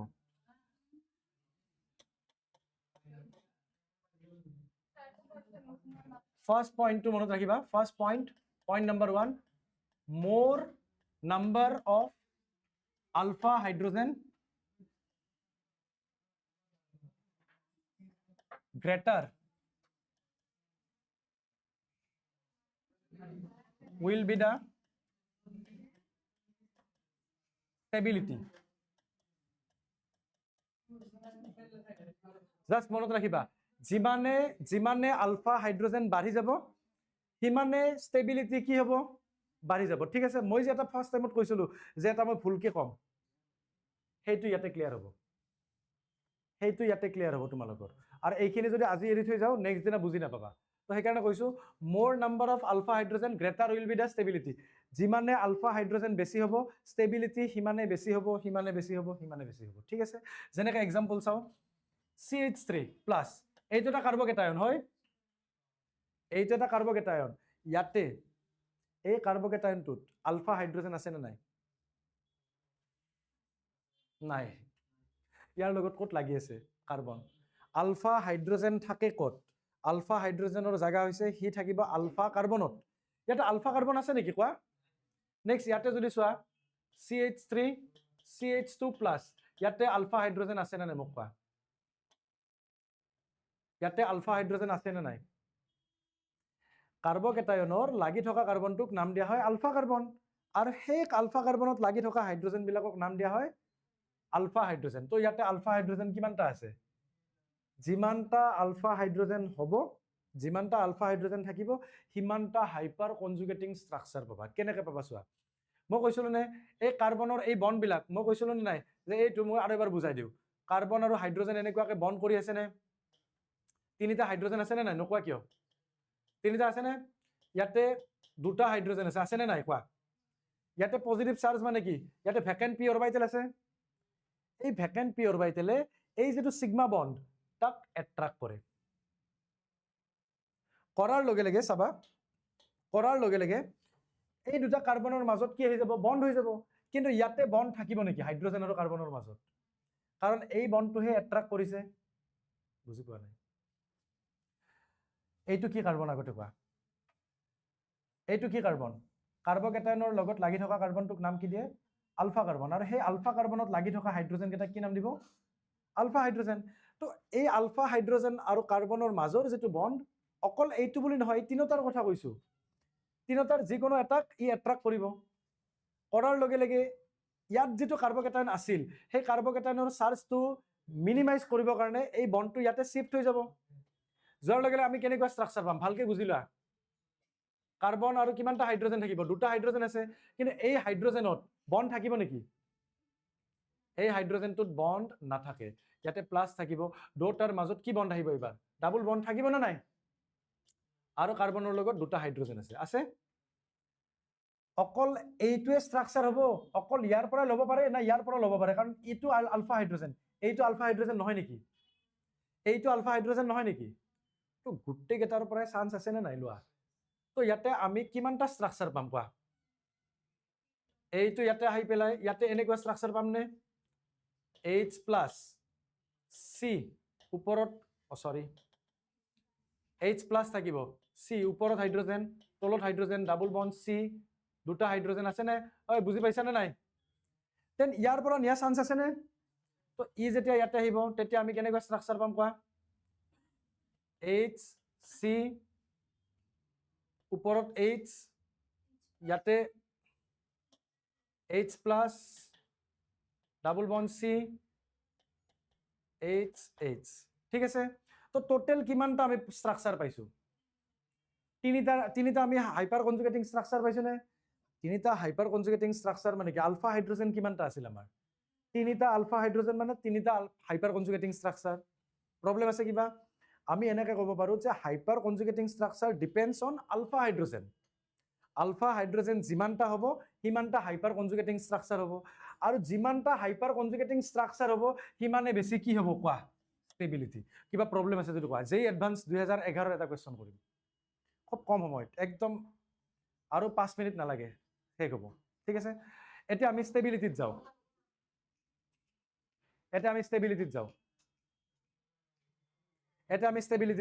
এইটো বেছি এপ্ৰোপ্ৰিয়েট নহয় এইটো বেছি এপ্ৰোপ্ৰিয়েট হ'ব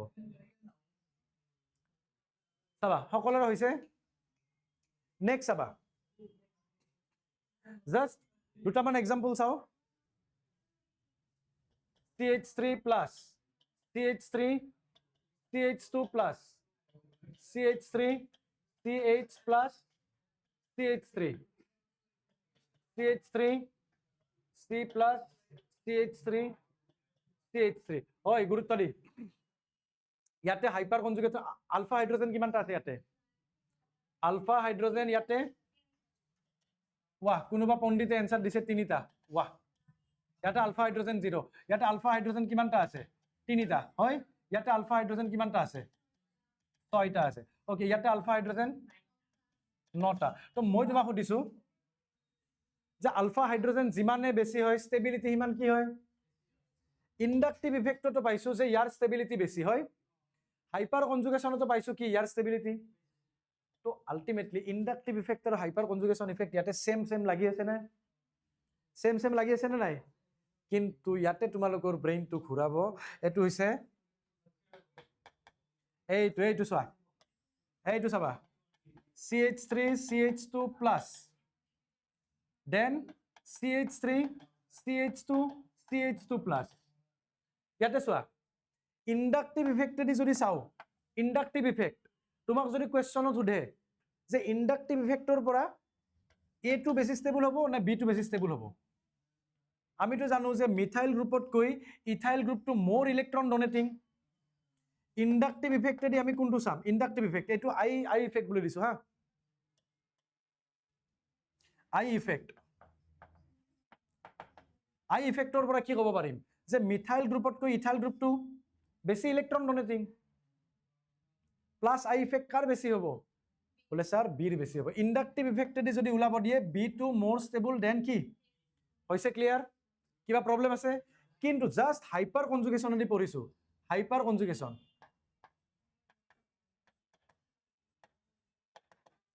জাস্ট হাইপাৰ কনজুগেশন দি পঢ়িলো হাইপাৰ কনজুগেশনত কি পঢ়িছো স্যাৰ যে য'ত বেছি আলফা হাইড্ৰোজেন আছে সেইটো বেছি ষ্টেবল হ'ব তো ইয়াত আলফা হাইড্ৰোজেন কিমানটা আছে তিনিটা ইয়াত আলফা হাইড্ৰোজেন কিমানটা আছে দুটা ই লাগি আছে নেকি ইয়াতে ডাইৰেক্টলি তো ইহে লাগি আছে ইয়াত আলফা হাইড্ৰোজেন কিমানটা স্যাৰ আলফা হাইড্ৰোজেন দুটা আৰু ইয়াত আলফা হাইড্ৰোজেন তো তেতিয়া হলে হাইপাৰ কনজুগেশন যদি চাও কোনটো বেছি ষ্টেবল হ'ব A টো বেছি ষ্টেবল হ'ব আৰু B টো কি হ'ব কম ষ্টেবল এতিয়া মাথাত খেলিমেলি লাগা আৰম্ভ যে ইন্ডাকটিভ ইফেক্টেদি ই বেছি ষ্টেবল হাইপাৰ কনজুগেশনদি ই বেছি ষ্টেবল তেতিয়াহলে আমি চাম কা মনত ৰাখিবা এটা কম্পাউণ্ড যদি তোমালোকৰ খেলিমেলি লাগে এটা কম্পাউণ্ড তিনিটা ইফেক্ট সাপোজ লাগি আছে ৰেজনেন্স ইফেক্ট লাগি আছে তাৰ পিছত দেন হাইপাৰ কনজুগেশন লাগি আছে দেন তোমাৰ ইন্ডাকটিভ ইফেক্ট তেতিয়াহলে সবচে আগতে চাব লাগিব ৰেজনেন্স ইফেক্ট যদি ৰেজনেন্স ইফেক্ট নাথাকে তেতিয়া চাব লাগিব হাইপাৰ কনজুগেশন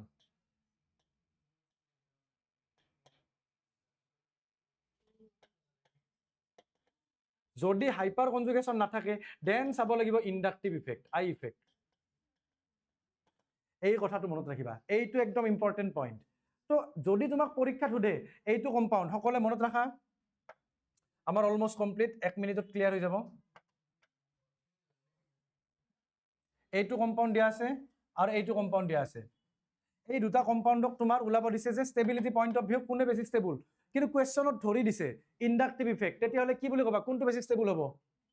B2। কুৱেশ্যনত ধৰি দিছে হাইপাৰ কনজুগেশ্যন, কুৱেশ্যনত ধৰি দিয়া নাই কি ইফেক্টৰ দ্বাৰা, কি ক'বা তেতিয়া? কুৱেশ্যনত ধৰিয়ে দিয়া নাই,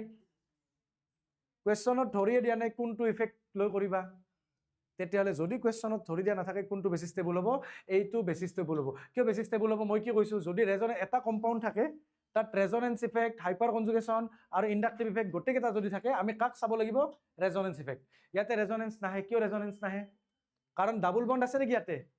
ডাবল বণ্ড নাথাকিলে তোমাৰ ৰেজনেন্স নাহে, বা কনজুগেটেড চিষ্টেম আছে নেকি? নাই। যদি ৰেজনেন্স নাহে তেতিয়াহ'লে কি চাব লাগিব? হাইপাৰ কনজুগেশ্যন। হাইপাৰ কনজুগেশ্যন আছে নে নাই কোৱা? কাৰণ ইয়াতে তিনিটা হাইপাৰ কনজুগেটিং ষ্ট্ৰাকচাৰ আৰু ইয়াতে কিমানটা পাম? দুটা। তো যিমানে number of hyperconjugating structure increase হৈ যাব সিমানে ষ্টেবিলিটি কি হ'ব? ইনক্ৰিজ। তো দুটাৰ ভিতৰত কি বেছি ষ্টেবল হ'ব? কিবা কনফিউজ আছে? দিয়া এটা জাষ্ট 1 ছেকেণ্ডত যেই এডভান্সৰ কুৱেশ্যন 1 ছেকেণ্ডত এনচাৰটো দিবা।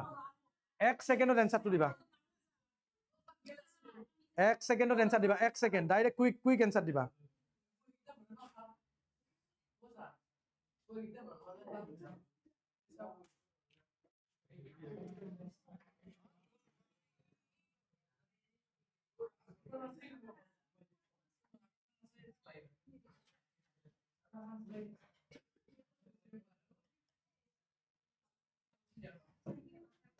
ডাইৰেক্ট এনচাৰ দিবা।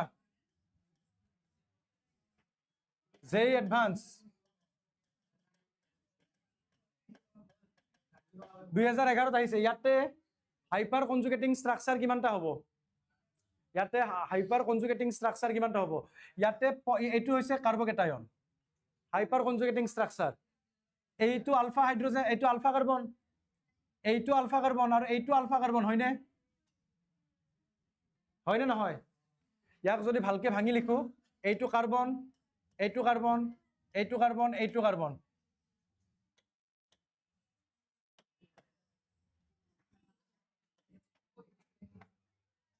এই কাৰ্বনটো এইটো, তলৰ কাৰ্বন এইটো। এই কাৰ্বনৰ তলত এটা কি আছে? চাইক্লোহেক্সেন আছে নে নাই? ঐ নকয় কিয়? চাইক্লোহেক্সেন আছে। ইয়াতে পজিটিভ কেটায়ন এটা আছে, ইয়াতে তিনিটা হাইড্ৰজেন, ইয়াতে দুটা হাইড্ৰজেন, ইয়াতে তিনিটা হাইড্ৰজেন। এই কাৰ্বকেটায়নৰ লগত ডাইৰেক্টলি লাগি কোনে কোনে আছে? এইটো লাগি আছে নে নাই? ডাইৰেক্টলি লাগি থকাবিলাক কি হ'ব? আলফা। এইটো এটা আলফা, এইটো কি হ'ব? এইটো কি হ'ব? এই তিনিটা আলফা হ'ব নে নাই? তো আলফা হাইড্ৰজেন কিমানটা পাইছো ইয়াতে? তিনিটা, প্লাছ ইয়াতে আলফা হাইড্ৰজেন কিমানটা? দুটা, প্লাছ ইয়াতে কিমানটা লাগিছে? ডাইৰেক্ট এনচাৰ দি এটা। য়েছ, ভেৰি গুড। তো +1 ইকুৱেল টু কিমান পালো? টোটেল আলফা হাইড্ৰজেন কিমানটা আছে? 6। আলফা হাইড্ৰজেন 6 যদি total number of hyperconjugating structure কিমানটা পাম? ইয়াতে 6টাই পাম। এইখিনি কৈ থেংক ইউ। ইমান মনোযোগ দি শুনাৰ কাৰণে একদম থেংক ইউ, দিলছে থেংক ইউ।